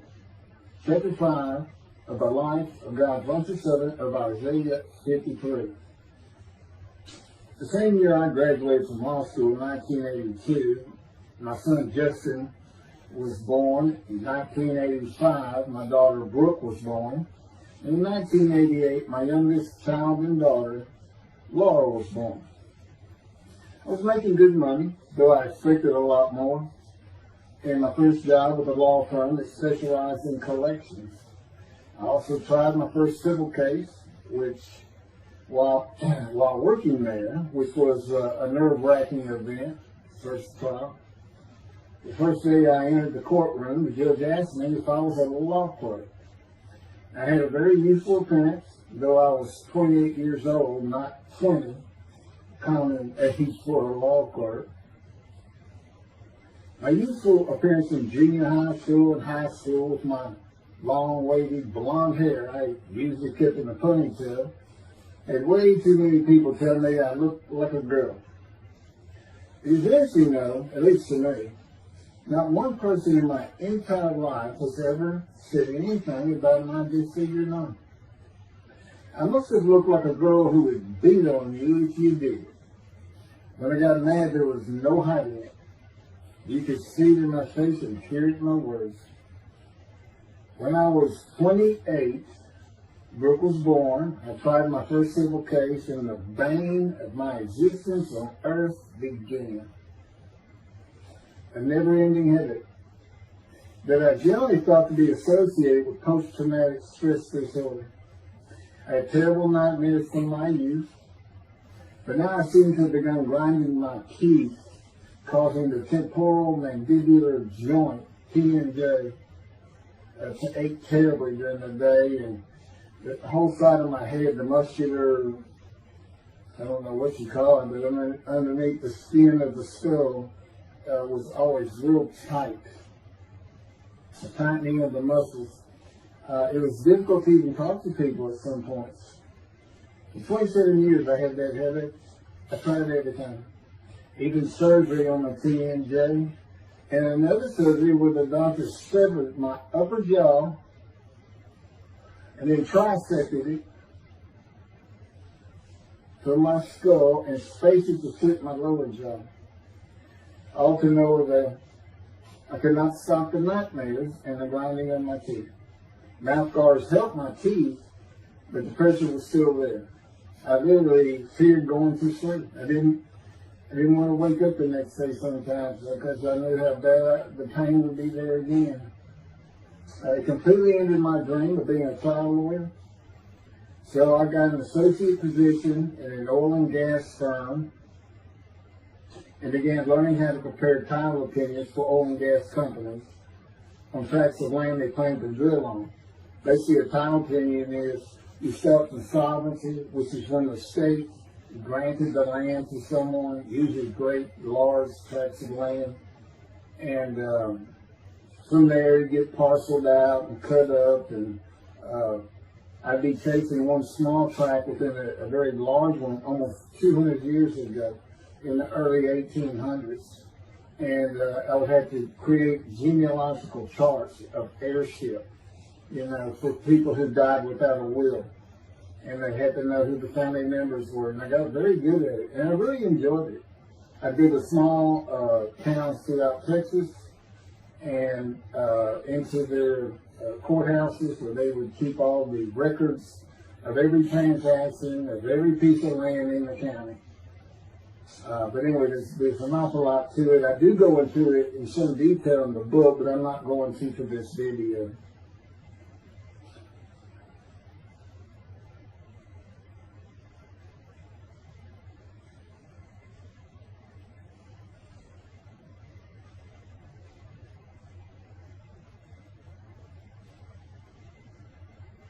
Eventually, I had my own firm. It's just me. I had my own office, and I was doing very well, though billing hours for title work is generally lower than other areas of the law, by the hour. But I had also been involved in multi-million-dollar sales of production between oil and gas companies, probated wills, prepared affidavits of heirship, worked with landmen to fix title defects, appellate work, including arguments before justices, plea bargaining in criminal cases for defendants, and anything else that came my way. Then it all stopped, and once again I was fighting for my life in 2001. This is chapter 6, skin, colon, and lung cancer. Oh, just God would have me tell you, he gave me those headaches. When he came to me, I stopped having nightmares. He provides my dreams for me now, and often as a learning experience. But the grinding of the teeth, everything stopped, and I thought it was just because I wasn't having nightmares. And took away any symptoms of PTSD, for which I was receiving money from an insurance company. For disability, partial disability. And that went on for about 7 years. Then one day we're out walking, year 7 of 13, and I had that headache. It just came, and I just stopped. And I said, "You got to be kidding. You did not give me those headaches." He said, "Yes, it is. It's necessary. You are considered the suffering servant of Isaiah 53. You had to suffer your entire life until you're suitable for my purpose," and that includes sitting every verse of Isaiah 53. At that time, I finally read it 7 years into all this. It was about year 2, I think. But yeah, he did. And I ended up taking painkillers left and right, and drinking with it, as so many people do. I was able to maintain, my life, my work, and everything, but it was enough to put the strain on my marriage that I pretty much blamed myself for it. And I told him, I did this the only time I got hot. Dysphagia me, gut shot, those things, they didn't bother me. But I said, you hurt my children terribly with that. Because I became a bad father. I mean, I wasn't the father I could be. I mean, they love me and I love them. We don't have any serious risks. They're all living their lives and they're all doing great.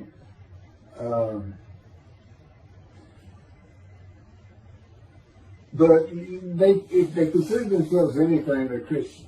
And although I don't think any of them are overtly religious, or that they're in church every Sunday or anything like that. But, when I started going to the conservative synagogue here in town, and I told him I was converting to be Jewish, that pretty much just saying I would be a Jew, I guess. I'm not sure that I didn't believe in Jesus. There's probably more of it, God says. But really hasn't talked to them much at all in 7 or 8 years. So, but anyway, so God gave me the headache just to make sure.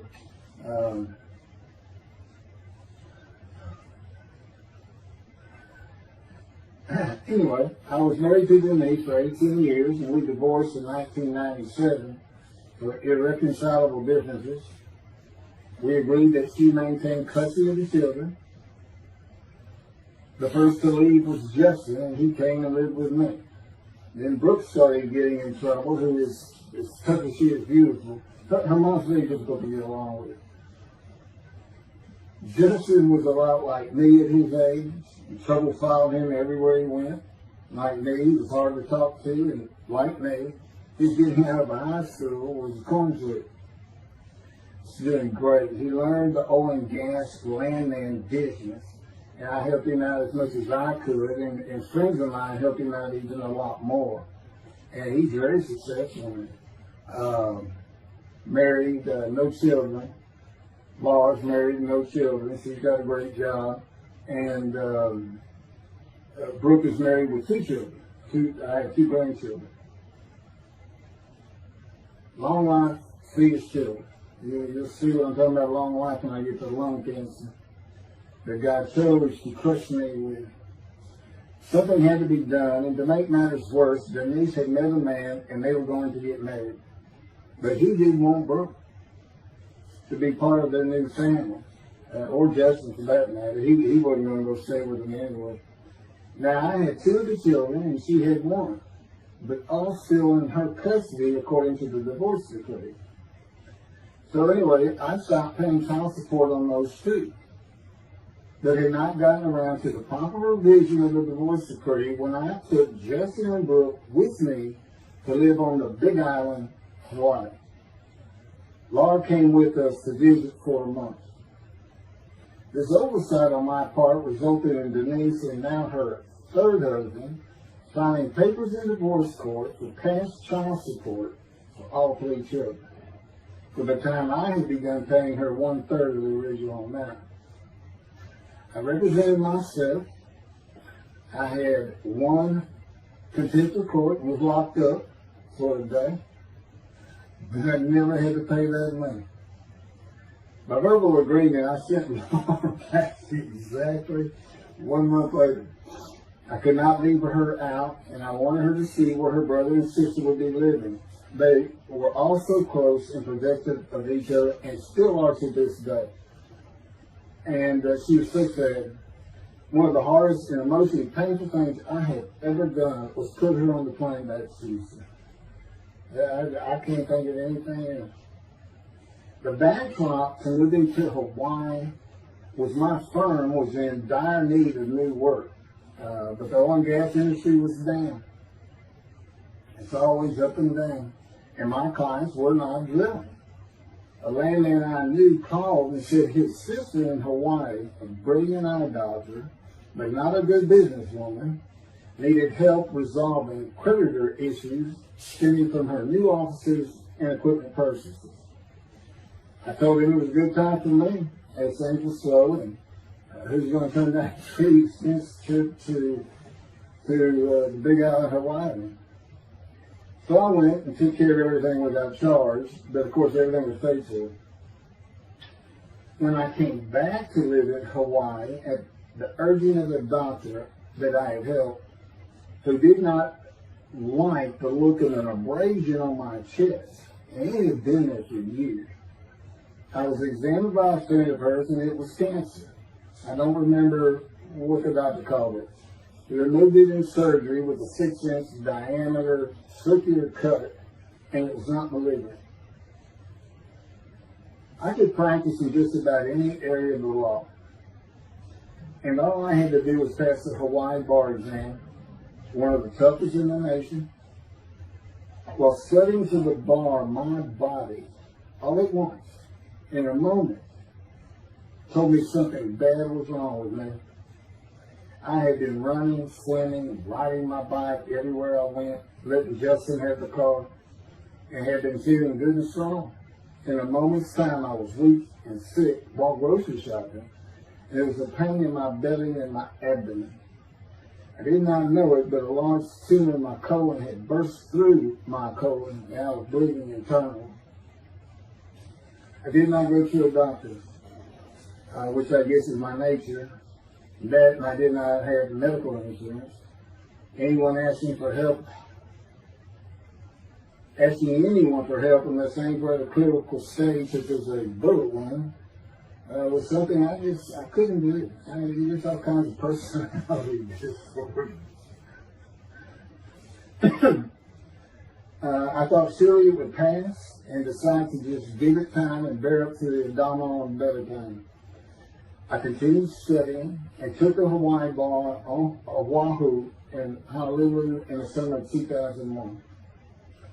I had lived in pain for so many years from my headache, and passing the bar was so important. I just kept going day by day. Pain was getting worse, and but I kept exercising. It's the only time I didn't focus on the pain. I had always been a fast healer, and I thought that any day it would just go away. I finally could no longer take it. Brooke, it turns out, was in Houston visiting with her mom, and I left Justin at our little, we called it the little room shack. It wasn't much to it.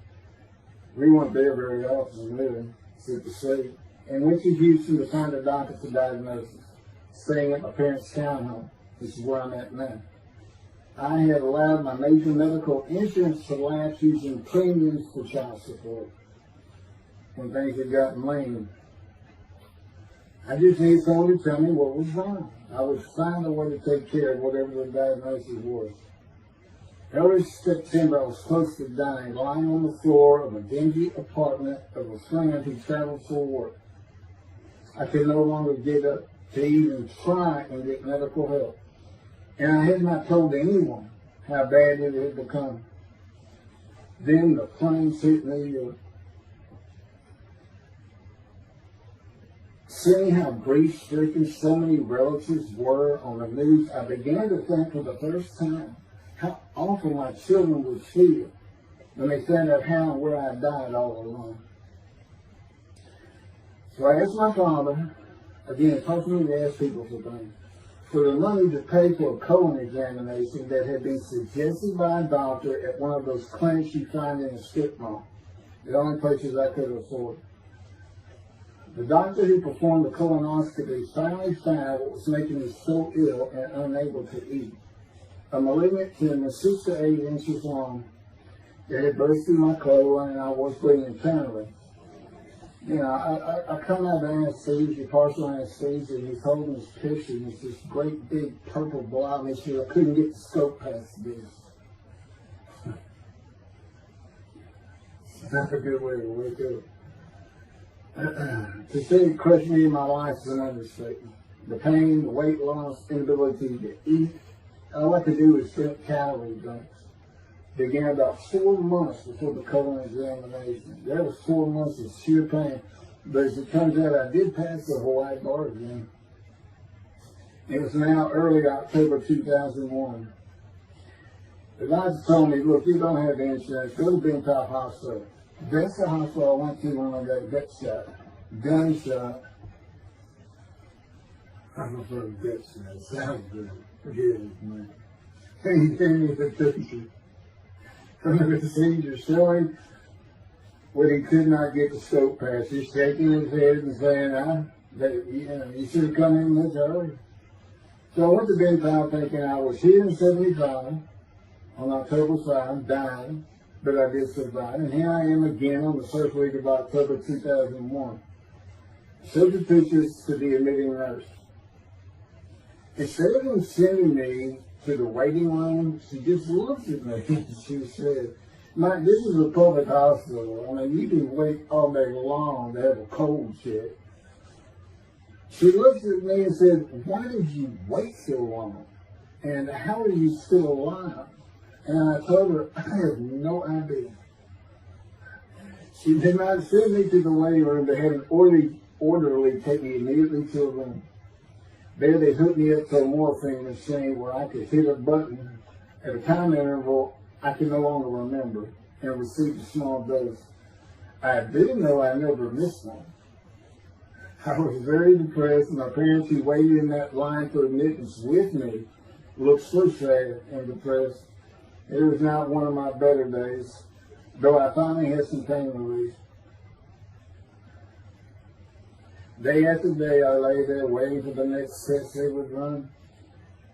It was during this time I received notification that Denise had filed papers in the divorce court to recover monies for the time I was taking care of two of the children. That's also when I received notification from Hawaii that I had passed the bar exam. So, you know, Bental Hospital, what a lifesaver. I mean, young surgeons in like Baylor University, medical schools, you know, it's a prime position to get your hands on if you're going to be a surgeon. Because you're in surgery all day long and all night long. As long as you can stand up, they're bringing people in. It's just a real hot spot in Houston and a great hospital. But it's not a place you want to stay. You really don't. My doctor would come in and be out so fast, I never knew what was going on. He did tell you my previous surgery to my abdomen, where they opened me up from stem to sternum, complicated removal of the tumor. On October 25, my son's birthday, who was now stuck in Hawaii, they cut me open again and removed the tumor. It was about a week or so later, I was released with a schedule for chemotherapy. I returned to the dingy apartment all alone, and I just stared at the television for weeks. I did, and chemo was so depressing for those who had to go into it. A small room with big chairs for about 20 people who all looked like death, including me. Everyone with an assortment of bags of chemo dripping into our arms for hours. It took about 8 hours before I really got sick from it. And I had to park a long way to avoid paying for parking and drive a long way to the apartment. It was a very gloomy fall in winter. When I completed my chemo of once a week for 6 or 9 months, more tests were scheduled. I do not remember how many months the chemo lasted. I do remember I did not finish, missing the last 3 sessions. At the end, I could not get out of the door without bursting into tears and just not going. It just wore me down to nothing. On the right side, it was my goal. I had my own apartment called the Loft. It was brand new and very nice on a bayou close to downtown Houston with a running trail alongside it and lots of woods near Memorial Park, where I had been running a 3-mile circuit since high school. I returned to being told to follow up tests, including x-rays of my chest, and the colon cancer had not returned then and to this day. The chest x-rays were another matter entirely. The doctor told me he had bad news and showed me the x-rays telling me the white spots I was seeing was cancer. They were everywhere. Lungs full of cancer, he said, at a stage I could not be treated with any success. My dad was with me, and I asked the doctor, well, what does that mean? And when he said you need to prepare for death, the look on my father's face was so sad and hurt at the same time I'll never forget. And we've been through some tough things in this house. Every house we've been in. He didn't affect me one bit. I did not feel anything. I was too deep down from the chemotherapy repair I did. God tells me I had a lot to do with that. In fact, I just, no matter what they said, I didn't think I was going to die. But I didn't know that. I just wasn't having that conscious thought. And I said he had a lot to do with it. And of course, he hadn't spoken to me yet. I had never seen a doctor for cancer or any other ailment since that day. I had to get Justin home was all I thought about. But I needed money. I found an old pipe that needed a towel pin for a drill site well. I struggled through that and got my boy back to Houston. And it was tough. I was so weak. And it's been so long since I really had done any title work. And just going to pick the work up and visiting with the client was the major to-do for me. But we got there and I got Justin home and he went to live with some childhood friends. This is now 2002 and going into 2003. I just walked all over the running trails in a 3-mile loop at Memorial Park and in the worse day after day. I didn't think about dying, but I did start. But I did not think about restarting my law practice either. I watched a lot of television and played video games. I watched the Tour de France for the first time and got inspiration from Lance Armstrong. I was still alive though, and the funny thing was my lungs never bothered me. I was never sick. It's because God had already removed it. After I got the news I was dying of lung cancer, He took them from me. That's what He tells me. And I don't have any symptoms. Well, you'll see right here, in 2005, I picked up some tile work here and there and made an office out of my loft. I bought my first motorcycle, soft-tailed lowrider Harley Davidson. First time in many years I was happy. I love riding that bike. In 2006, I did some landman work for standard day wages and began dieting and running.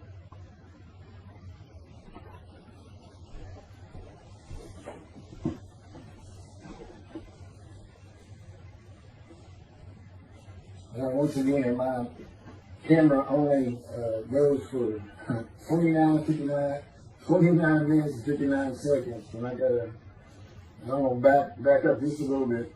In 2006, I did some land work for standard day wages and began dieting and running. I had never been a swimmer in terms of training for it. I love the water and swimming, but I never trained with laps of different paces and various distances.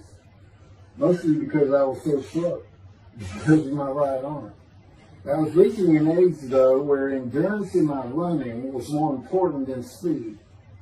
And so endurance swimming was too. In Hawaii, I had seen the athletes come to Kailua Kona, where we live and where the Ironman Triathlon begins and ends. Matter of fact, my little green shack was just right on the route where they start. That was a fun week. And it was amazing watching the athletes train and prepare for the race. I would think to myself, a human being, a human body cannot do what they are doing. Yet they were and they did. It's just amazing. I decided to learn how to swim more efficiently and how to train for distance and endurance. Get a regular and triathlon bike and innocent triathlons.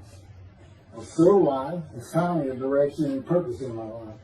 Training every day for long periods of time. It really helped with my headache and I slept better. In 2007, I signed up for the March 30, 2008 Lone Star Half Iron Triathlon in Galveston, Texas. And the October 5, 2008 Longhorn Ironman 70.3 in Austin, Texas. You cover 70.3 miles. And you got to do it under 8 hours. And I did real well in the first one. As far as my time, it's 7 minutes, 7 hours and a little bit, but I barely made it without disqualification in the one in Austin. And it was primarily because of the hills. It's this very hilly area in central Texas, I did. But I did make it, and swore I'd never do another one. But I did that after the first one too. It's tough. My insurance is still paying for my inability to work, primarily based on the headaches and a diagnosis of PTSD. So I was not working, and I got real serious and trained to swim the 1.2 miles in the ocean, and that would be in Galveston and in a lake in Austin. 56 miles on the bike and a half marathon, 13.1 mile run. That's what I was able to do with a diagnosis in 2001 of lung cancer that could not even be treated, stage 4. And that's just about impossible. It would take a miracle of God for that to happen, because generally you're going to die within 1 year. They say if you get lucky with good medical treatment, you might make 5 years. But 1 year is standard, if you can make it that long. That's not proof that I offered myself to guilt for God. Because you can't, it's not something provable. All you can do is see the result of that offering. And again, guilt and emotion. I got voice in videos and everything to get some details on it. But that is the proof.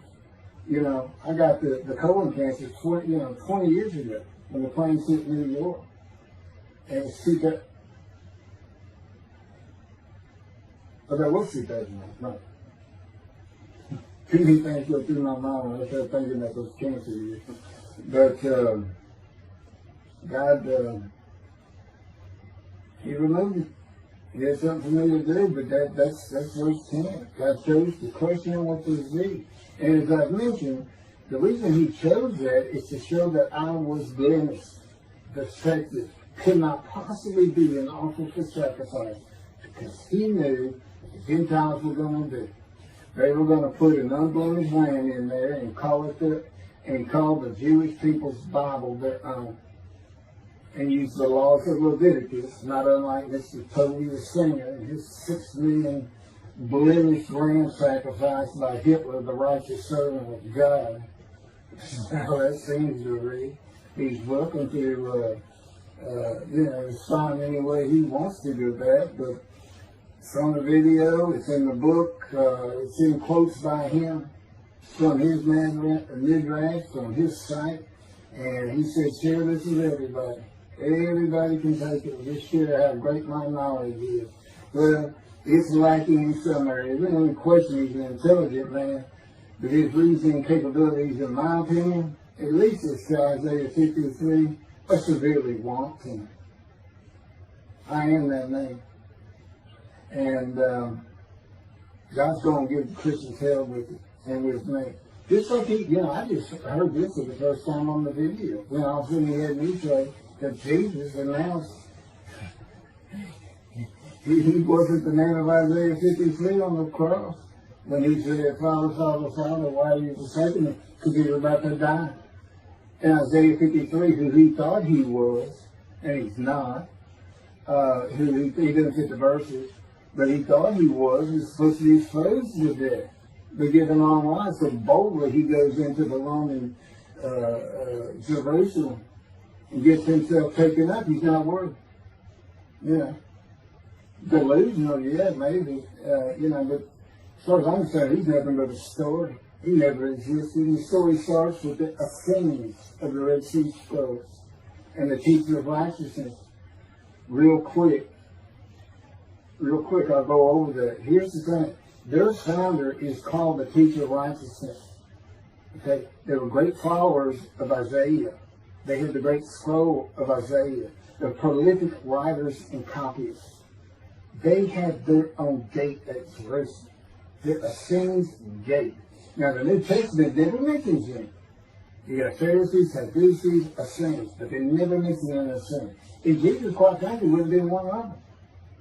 Because they embody who he is.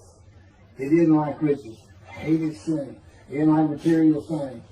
They removed themselves from Jerusalem in the most part to those caves by the Dead Sea for that very reason. But they did have a gate. They still had people who would be there, and you know what they would do at the gates? Tell stories. That's what you do. You tell stories, and it is a great story. Here's this guy, he's connected with God. Back then they believed men were gods. Caesar was his god. Over in Egypt you had the same thing going on. It's common thought that men could be gods. And this story just springs up. And they didn't even question. They'd have gone and questioned him. I mean, they're just sitting right front and center in Jerusalem. You think they didn't hear?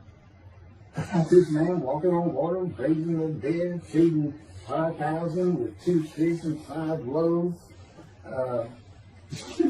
turning water to wine. That alone, Rome would have said, Caesar would have said, he does what?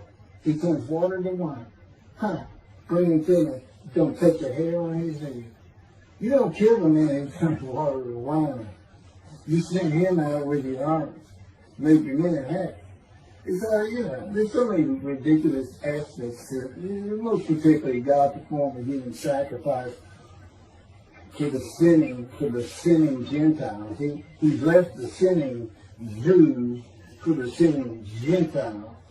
But he gives them an out, these Gentiles, not his son. He gives them an out. I know, I'm going to kill my son for you, so that you'll be forgiven of violating my commandments and laws. If anybody knows God, and the Jews do, and I know him like nobody's business, that's not him.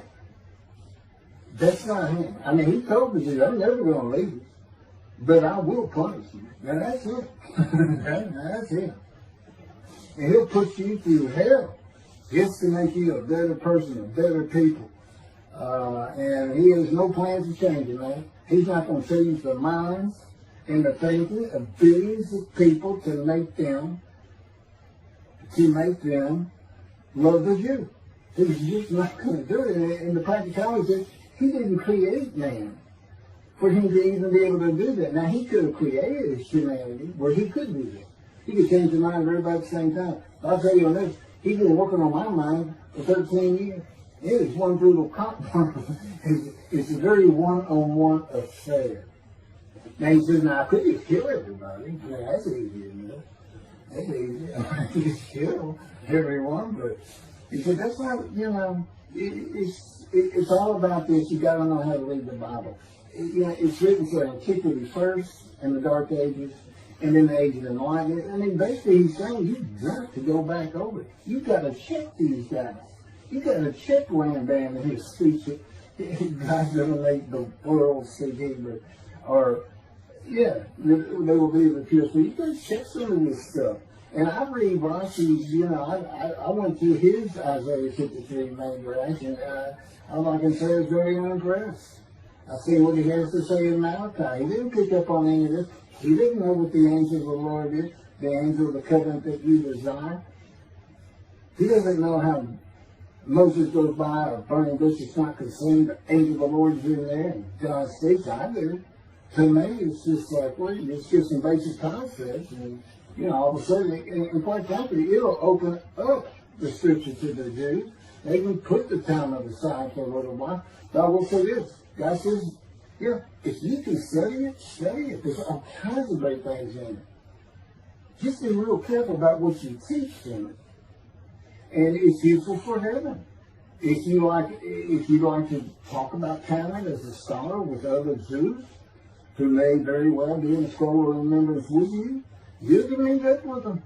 Just see them in the meeting places, have them over to your room. Y'all can watch the new earth being created and the new peoples of God chosen, and watch the evolution of the chosen people.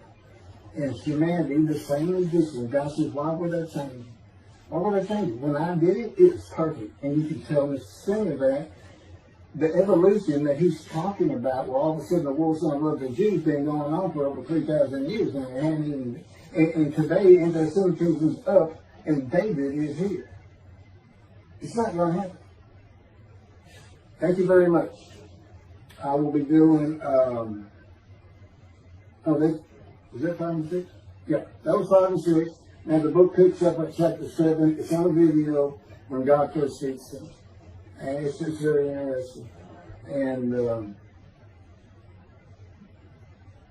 we'll still be putting some videos out. But I've pretty much covered all the major material. Everything from Isaiah 53, the day of the word, Lord. There's a few more things. And it's a better read than it is a video watch. But, for those who like to read. But it's covered very well in these videos. And now that I put in the personal part in, which is to show how I see Isaiah 53, and you see the difference in my life. Now, that's a life of suffering. That's a life of pain. That's a life of familiar with disease. They say, gee, when he died on the cross, he was scourged, and this and that. You know how much he suffered in his life? I mean, he's not even in the conversation as the man of suffering. He's not in the conversation. Thousands and thousands and thousands of people died horrific deaths back then, and by crucifixion. That's the only one. This is descriptive of a man and his life, so you can find him, identify him. And what did he do? He never suffered. He's never sick, ever, until the last day of his life. 30 years old, he's got one day, but under his belt is pain and suffering. Yeah, to me, that's not, you're not even in a conversation. I mean, this is nothing. That's not being suffering. That's just you're bad death. Sorry. You know, you got whipped first. You got whipped. One gospel says that the scourging was an open-handed slap to the face. Now the other three do say scourge. But then you see, and then every movie you see, he's carrying that cross. He's all whooped up and bleeding, this and that. He carries the cross in one gospel only. In the other three, it's carried for him. And then he's on the cross, and what does he do? Father, Father, why are you forsaking me? And then the gospel says, one of them, and then he gave up the ghost. He gave up and died. I laid in the back of the ambulance for 8 hours, doing everything I could in my power to stay alive. Just gave up the ghost.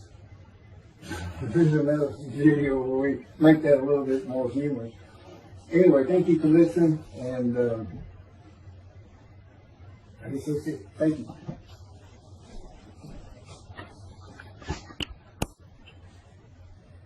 This is a video that leads into a brand new, very distinct, not heard from before, commentary on Isaiah 53, which begins actually in Isaiah 52. It's comprised of 7 videos I put together in the last month or so, and I'm just putting them all together with a lead-in video explaining these things and why it's so new, novel, and has such a different view of the scripture from that which Judaism teaches regarding a Messianic era when David comes, the descendant of David. They often refer to him as King Moshiach. Moshiach means the anointed one. And you'll get the idea from the title of this video real quick. God speaks to an atheist. And it began like this. The doctors who gave me 1 month to live from lung cancer in 2002 that developed from my colon cancer metastasizing would have been surprised that I was still alive, to say the least. I had stopped thinking about the lung cancer years before. The white spots in the x-rays that filled my lungs like the stars in the night did not inhibit my breathing or slow me down in any way. At this point in time, I'm training for my first triathlon. And I didn't start small. I did a half Ironman. It's 1.2 miles swimming in the ocean, 55-mile bike ride, and half marathon, 13 miles. They call it the 90.3. One Saturday in the fall of 2007, I was cooking lunch in my small kitchen, post-divorce, and at the stove, when God said, from just a little behind me, as though somebody was speaking to me right here, and above my right shoulder, which is this figure, wash your hands. I turned around to the sink, washed my hands, and turned back to the stove. Now understand, I've been an atheist for 50 years. I mean, I completely denied the existence of God. And then from right here, a small, quiet voice, like an account they had with Elijah at the cave, said, wash your hands. And I simply turned around, washed my hands, and went back to the stove. I didn't say a word to him. I didn't even keep thinking about it. I just did it. That was it. It was as though he had always been there. Just as to Adam. That's what I liken it to. And he dictated this to me. This is from my book, the book of my life that God dictated to me. It's called The Righteous Servant of God of Isaiah 53. No, the life of God's righteous servant from Isaiah 53. And he put it together. And he did it because he actually came to me, as Jeremiah would say, in the womb, but in my first year of life. And like Ezekiel, lit and entered me. So that part of chapter 11 of Isaiah happened well over 62 years ago. That's when that happened. That's when Moshiach was here. For all of these rabbis and commentators who have been saying, he's here, no, he's here. Well, he's been here, I've been here a long time. I just wasn't prepared and hadn't even heard his voice yet. But what he did, with Jeremiah, he made sure he was a priestly, godly man and guided his life. With me, it was to make sure I fit every single verse of Isaiah 53 as only I can explain it, what it's for, what it all means, and live a life of suffering familiar with disease. God chose to crush him with disease, that he would offer himself for guilt and receive long life to see his children. That's not proof that it happened. It told me 20 years ago, we can't treat this lung cancer. It's too advanced. You're going to die. And you're going to die real soon. You need to prepare for it. And it did crush my life. I stopped work. I just kept waiting to die. And I didn't die now. I'm training. At this point, in 2007, I'm training for a triathlon. I finally said, the heck with it all. And that's the proof. Crushed with disease, exposed to death, that's in verse 12, exposed to death, and here I am, 20 years later, still going. Haven't seen a doctor since. Never received any treatment, which is unheard of with lung cancer. And I had colon cancer before that, and I had skin cancer. I'm a man familiar with disease, that God chose to crush the disease, and these 7 videos put together as one. Obviously, I wouldn't ask or want, and I couldn't do it to listen to them all at one time. But I know you can mark your spots and everything. But it was spread out in 7 different videos, and I thought, well, the next video I'll do, I'll have a preamble to it and explain this. This is not fooling around. Once you learn my version, which comes from God, of when Moshiach comes, the day of the Lord, which is left out of the Messianic era. But if you ignore me, God says, as my role as Elijah, God says,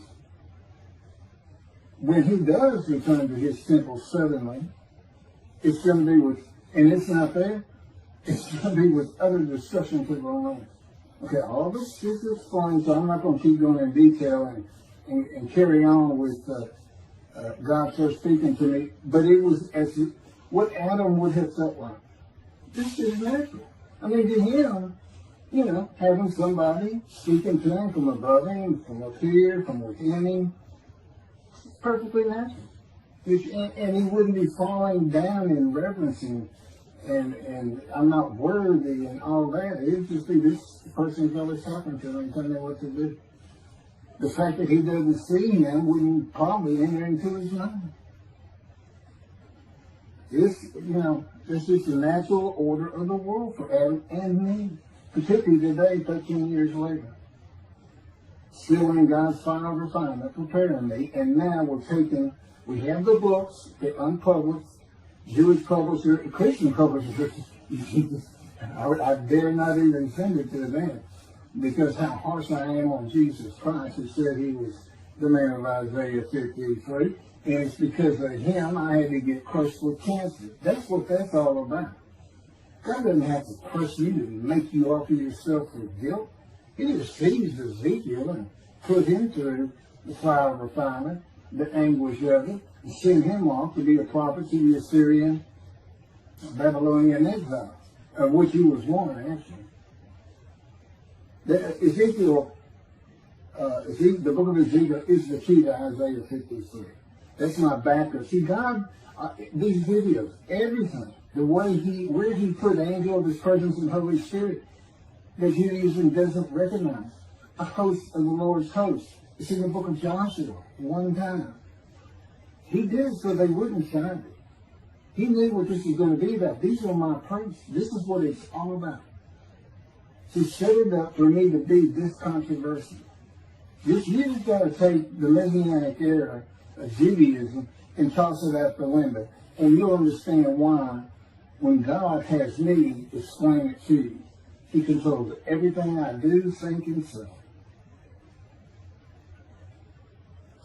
Finishing preparing lunch and ready to watch a Texas A&M football game, I headed to the living room, and God said, "Get a napkin."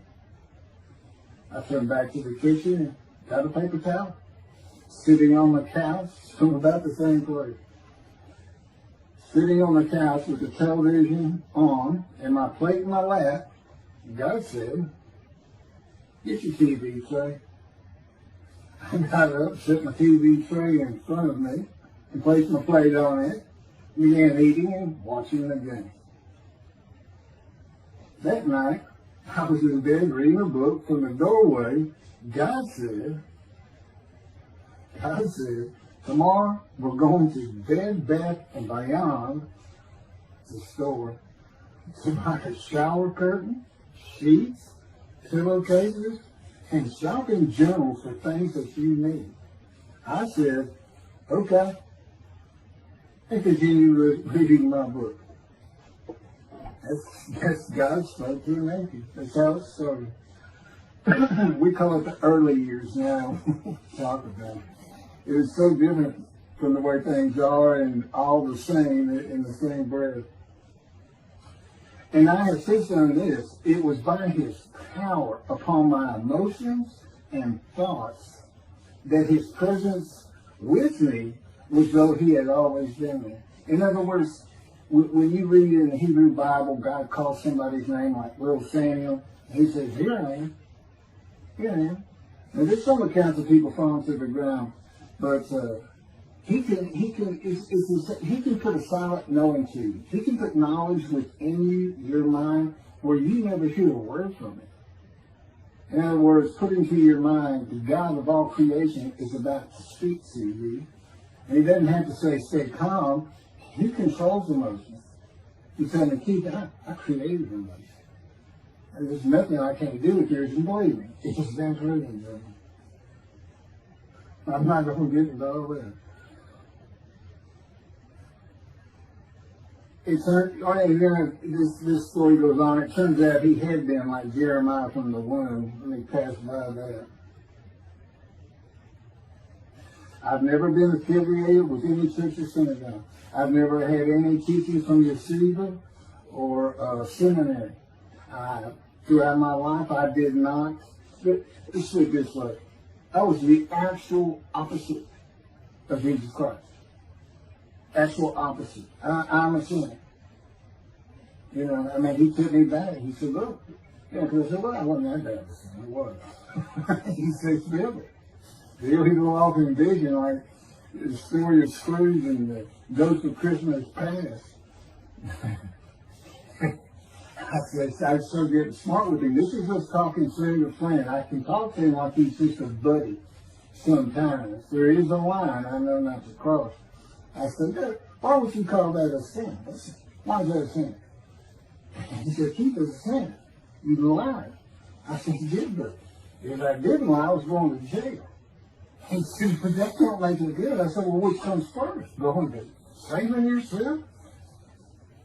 Or lying? And so what? I didn't believe in you anyway. I wasn't worried about going to hell either. I didn't think about this thing." He's telling me, "Man, I didn't let you. That's why I was with you from the get-go." He wanted me to be fresh. No preordained, settled in thoughts and beliefs on anything. Of course, I grew up in Texas for the most part, so it would have been Christianity. I didn't associate with anybody who was religious. I didn't even know what the term Jesus meant. I didn't even know that Jesus died for my sins, supposedly, in their theology. And I didn't know that there was a problem between Judaism and Christianity. Jews and Christians, I didn't know that. I had plenty of Jewish friends. And, I was in the late 60s, 70s. My formative went into my teen years, and, we treated everybody as an equal. I never thought about it. including African Americans who, in my day, we just said black. I guess it doesn't go anymore. But they're great friends of all kinds. My best friend, I didn't even know he was Jewish until I saw him on Facebook 40 years later. So anyway, let me jump ahead. Okay, this is how God communicates with mankind. This is what the prophets are all about. It's not just Ezekiel, a spirit lit and entered into me. At that moment, God was speaking. And then he says, at that moment, a spirit entered into me, and then I could hear God's words. So he's saying, and that means God is in his spirit. And it's just imagine the presence of God is his mind, and it is composed of elements of the unseen realm that we can't understand, and spirit he created, and the angel of the Spirit, the Holy Spirit, he created, but that's completely different elements. His presence is different from God's presence. But they're like big clouds, and they can float together and be as one cloud. Okay, that cloud is what descends upon you. They are within me and without me. If you, this audience, was in a room with me, they would envelop you all around you. You'd be in the presence of God. The difference with me in that room is that that cloud engulfs me, flows through, it's within and without me, as though there's no break because of my physical structures. My little spirit is a little cloud that also drifted in. That's what it is. And it happened with all the prophets. If they spoke God's words, he was talking to them. He was telling them, write this down. Write this down. All these 20 books or so, the books of the prophets. Ezekiel, write this down. Let's pick this up. Jeremiah, write this down. See, the time is coming. Well, that's the time in Malachi. It all comes together, and you'll find it in all these videos. So, and it doesn't just include Moses and the prophets. The man who wrestled with Jacob. Jacob says he wrestled with a man in divine being. But, you know, Judaism doesn't acknowledge the Holy Spirit as a person, which is beyond belief, because there's so many references that this is clearly a person, the angel of his presence. But it's just God going to a man saying, hey, wake up, I'm the God of this land.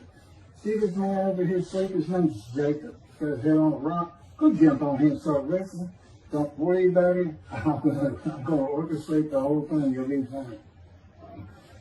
And the guy would have said, yeah, I am. Let's go. That's how he does. That was, and Judaism says the man in divine being is an angel. No, you know. That'd be like saying, I'm an angel. And you wouldn't want to say that. Well, you wouldn't want to say it to me before he came to me, because I ain't letting me mad. I had a hell of a temper, just like Moses did, and like Ezekiel did. And God knows how to knock it out of me, to where you smile and laugh a lot. Because I never used to. Well, you got to read the book, and you'll get it. You'll get it. And I'm just, you know, just like a lot of people, I've been through too much, hurt too much, suffered too much, to have any thought that there's anybody upstairs, you know, who cares about me. It's just, don't even mention his name around me. You're going to fight, or I'm leaving for you, and you'll never see me. You're going to do that. Because it just makes me, all that's gone, by the way. Lots of stories on that. Oh, and the Spirit speaks. He's got his own personality. He's angelic. He has a very childlike voice. And he's just nothing but a ball of humor. He calls it, he can have me say he's the greatest comedian of all times of the universe. And he's just a joy to talk to him. And he has the smarts of God. But I had instant communication with him. I had instant communication with God. It's like there's three persons in my mind. This one cloud is 3 clouds. It's 2 spirits and the elements of God's mind. And slow process of 13 years, and there's 13 years of, and this is from Isaiah 53, punishment, wounding, chastisement, maltreatment, crushing, bruising, and I'm telling you, he's relentless. These are the stories, and I have a lot more once I get to Israel, and I have full confidence God's going to get it done. That's one thing I don't worry about. 13 years, a year and a half of trying to get books published, denied by everybody who even bothered to answer me, because it's just so different. And it can only go to Jewish publishers, and it's just like, well, this isn't the stuff we believe, and it sounds like he's saying it's him, and this and that. Well, I was. God said I made sure I didn't get them published. I wanted to do the videos first. You see, I'm not on the executive committee. I don't know what's going on 99% of the time. I don't know what I'm going to have for dinner. I no longer have self-will. I can't ask him for anything. There's all kinds of reasons for that, such as, if one of my kids gets sick and he doesn't heal them up, cancer or something, am I going to be disappointed? Am I going to be hurt? The answer is no. He's trained me too well to even bother asking me. If he's going to do it, he's going to do it. I know he has the knowledge, and he's right here with me. So, it's a long, detailed process. I know things from his perspective. This is another reason the Messianic era is not going to happen. And it comes out in these films. But the Holy Spirit, the angel of his presence, we're friends. God says, I can't be friends with human beings. I said, well, we're friendly with each other. He said, yes, that's right. I said, I Googled this, and technically you are my friend. He said, well, I know, but I just don't acknowledge. I said, why? He said, because I'm God. That's the way I am. I get to do whatever I want. And he's just messing with me. It's just like having a friend. Of course, it's a true statement. He can do whatever he wants. But he's pretty stately and regal. But, again, we live together. I've lived with him for 13 years now. And it's never going to end until I die. I wouldn't even know what to do.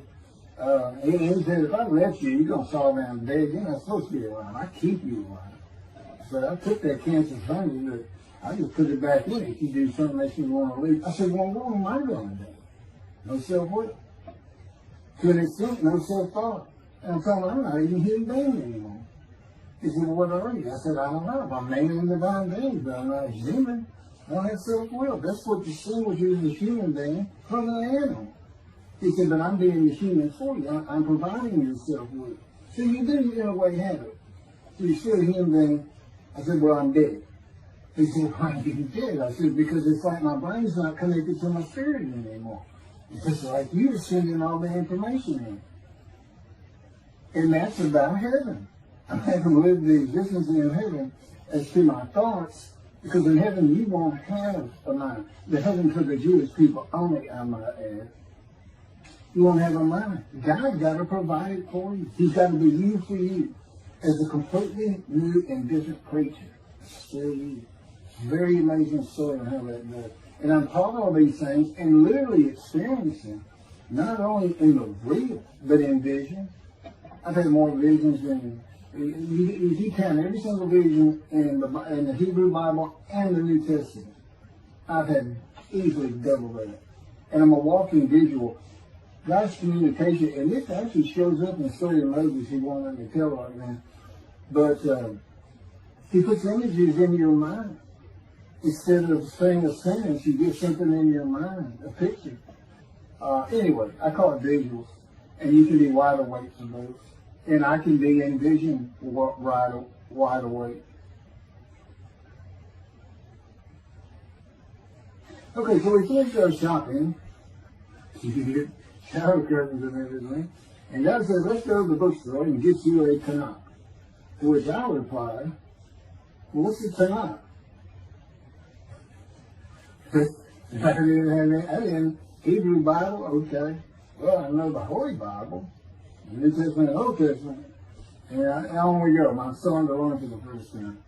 At Barnes and Nobles, we looked at all the Hebrew Bibles and purchased the Jewish Publication Society's Tanakh, the Holy Scriptures, which is a translation that began in 1956 and was published in 85. And then he spent 30 years on the Leningrad Codex, the oldest Hebrew Bible in existence. They started from scratch. I hear these rabbis and people saying, well, I know what these translations are, this and that, and that, and this, and that. And guys, just go with the JP is. They hit it right just about every single time. I've only found one thing that I don't understand how they miss it. But it's in 53. This is the 1985 edition. That's the best translation you can get out there. And I don't just hear God say to me. His presence is heavy. And I'm also, it says he pinned Ezekiel's arms behind his back with his cords of power. And by his cords of power, Ezekiel could not leave his house. That's in Isaiah 53. He took him from the land of the living. Took him from society. The man of Isaiah 53 lives, so he's taken from society, but that doesn't, from the land of the living, that doesn't mean he died. And there's no crucifixion in 53.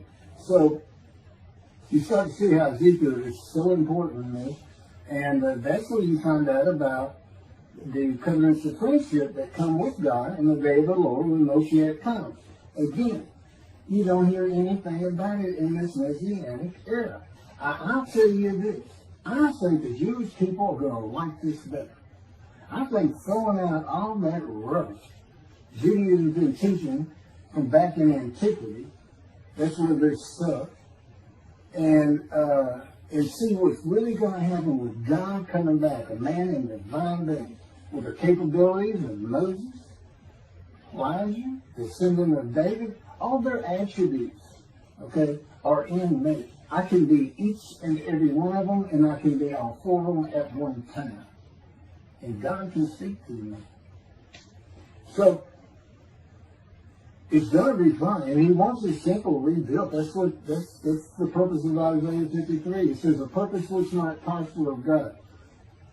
But it doesn't tell us what the purpose is. Well, we find it in Malachi 3. I sent my messenger before me to clear the way for me, and I should return to my temple suddenly.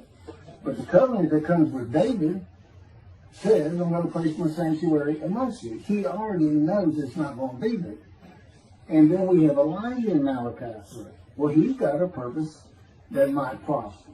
And if it doesn't, God comes with utter destruction to the land. And again, you don't hear it with the Messianic era.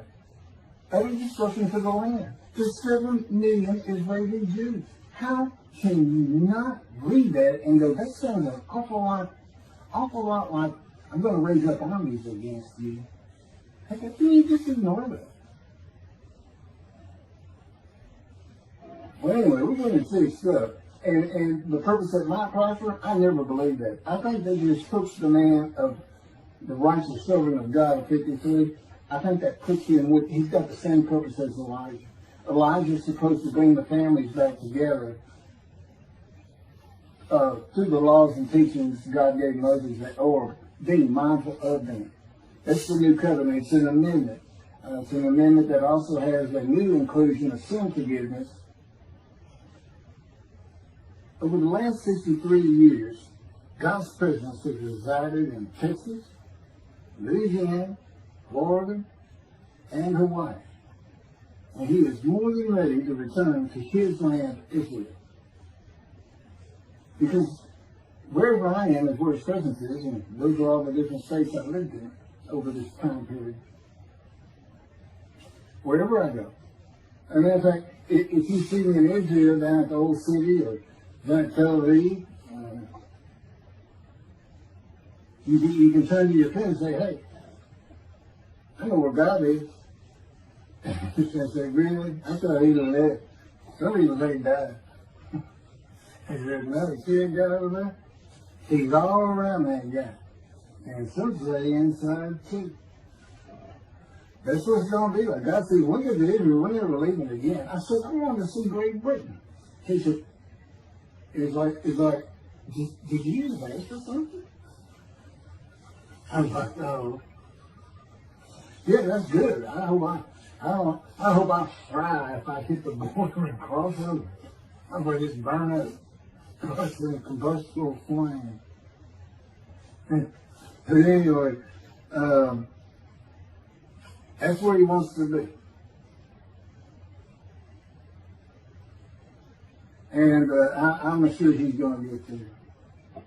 This purpose that might prosper, again, I think it just shows the purpose of the righteous servant and a purpose of Elijah. Because he knew I was going to be teaching. There's only, in the day of the Lord, as you would imagine, he wants to have all the prophecies fulfilled, be done with the prophecies. And there's only a handful, 4 men to come that we've never seen. The descendant of David, prophet like Moses, Elijah, and of course the righteous servant. We only had one description. Even the sages knew you got to have a description of the descendant of David. It's Isaiah 53. They called him in the Babylonian Talmud the leper scholar. You see me referencing it on just about every video. In other words, I'm saying, look, it's not Jesus, it's not the people of Israel that's taught today. It's this guy from the Talmud. They just hadn't come yet. You just didn't have a man that fit the description. Well, you do now. And two covenants. The friendship covenant, which is actually in 2 parts, Ezekiel 34 and Ezekiel 37. One part of which is I'm going to put my sanctuary amongst my people. And the other part, interestingly enough, has to do with the land blooming again, which is Jeremiah 31. See, a time is coming, the land will bloom again. See, a time is coming, the cities after desolation of many years, 2,000 plus actually, will be restored and Jerusalem rebuilt. And the Jews shall never be defeated again. Okay, now we just talked about other destruction, likened to armies being raised. But here it is in this friendship covenant, Jerusalem being rebuilt. If that's done, then you'll never be defeated again. So, you look at it and go, well, there's kind of a problem between those two. And what I think it means is he's going to get the temple built now that Jerusalem's been rebuilt and he's come. That this might prosper, because it kind of gets it. So what is the purpose of God might prosper? Who thought you could do everything? And he said, well, in large part, my people got to listen to you. They got, especially the rabbis, they never listen to my prophets. They're all full of themselves. And they know everything. Well, he starts getting angry. And see, that's not good for me. Because all of a sudden he wants to make me better, which is going to suffer. You got to keep them away from those movies. I feel the spirits. They're not funny. Get the funny guy around here. We talk friend to friend too. Well, anyway, I'm going to let you. There's a lot more, but this story is in my book. Hopefully, after spending time and understanding who I am, and this is here. It's happening. I don't care what the rabbis think or say. Look, I'm a prophet of God. I'm a man in divine things. If I say something contrary to what they think and say and believe, they're wrong. Automatically. It's a given. Because God is telling me all these things. It's his book. They're wrong automatically. And he is livid that I'm having this problem with Isaiah 53 being the people Israel. Well, it's in the videos, but you ought to see the arguments they really put that before Isaiah 53:10. And other verses. Rabbi Tobias Sandrab, Judaism, he went Christian. The Christians went to the laws of Leviticus, animal sacrificial laws, and said Jesus is the unblemished lamb. That's why, and they're using, Leviticus where you could offer a lamb and for unintentional sins, but nevertheless, they turned it into he was a human sacrifice. Which he says himself. He says, God no longer wants bulls and goats for sin. He prepares my body for sacrifice. He's really talking about it. And God made a sacrifice to Gentiles so that they didn't have to obey His commandments and law. You know, from an atheist who comes in with no religious background, I read that and I look up face to face with God wherever He is at that moment. And I say, you gotta be kidding me. People believe this? He said about 2 billion right now. So I'm not going to bother trying to tell you how many there's been in 2,000 years. I made a human sacrifice to me so I can go to heaven and I can go kill somebody if I want to. I can go beat my wife and my kids. I said Jesus again. God was teaching me the New Testament, and this guy at one of these mega churches came to me and says, you know, if you do, he said, Jesus Christ, you're not just forgiven of all sins that you have committed. You're forgiven of every sin you're going to do in the future. I said, really? He said, just do it. He said, Jesus knows you're going to do it, and he already forgave you. I said, what? Okay. So, if you're a Christian, you can just sin all the time, because he knew you were going to do it. I hadn't actually heard that taught, but that's it. Okay. This year in Jerusalem. Enjoy the books. Don't try to look at the videos. Don't try to watch them all at one time. But what I did is I put them together for you in the order they should be. And I just thought it'd be easier. And we're kind of coming to the end of our videotaping for a little while, it seems like. Again, I'm not on the executive committee with God and His Spirit. I never really know what we're going to do next. And the books are at keithmccarty.wordpress.com. You can find that on my YouTube channel.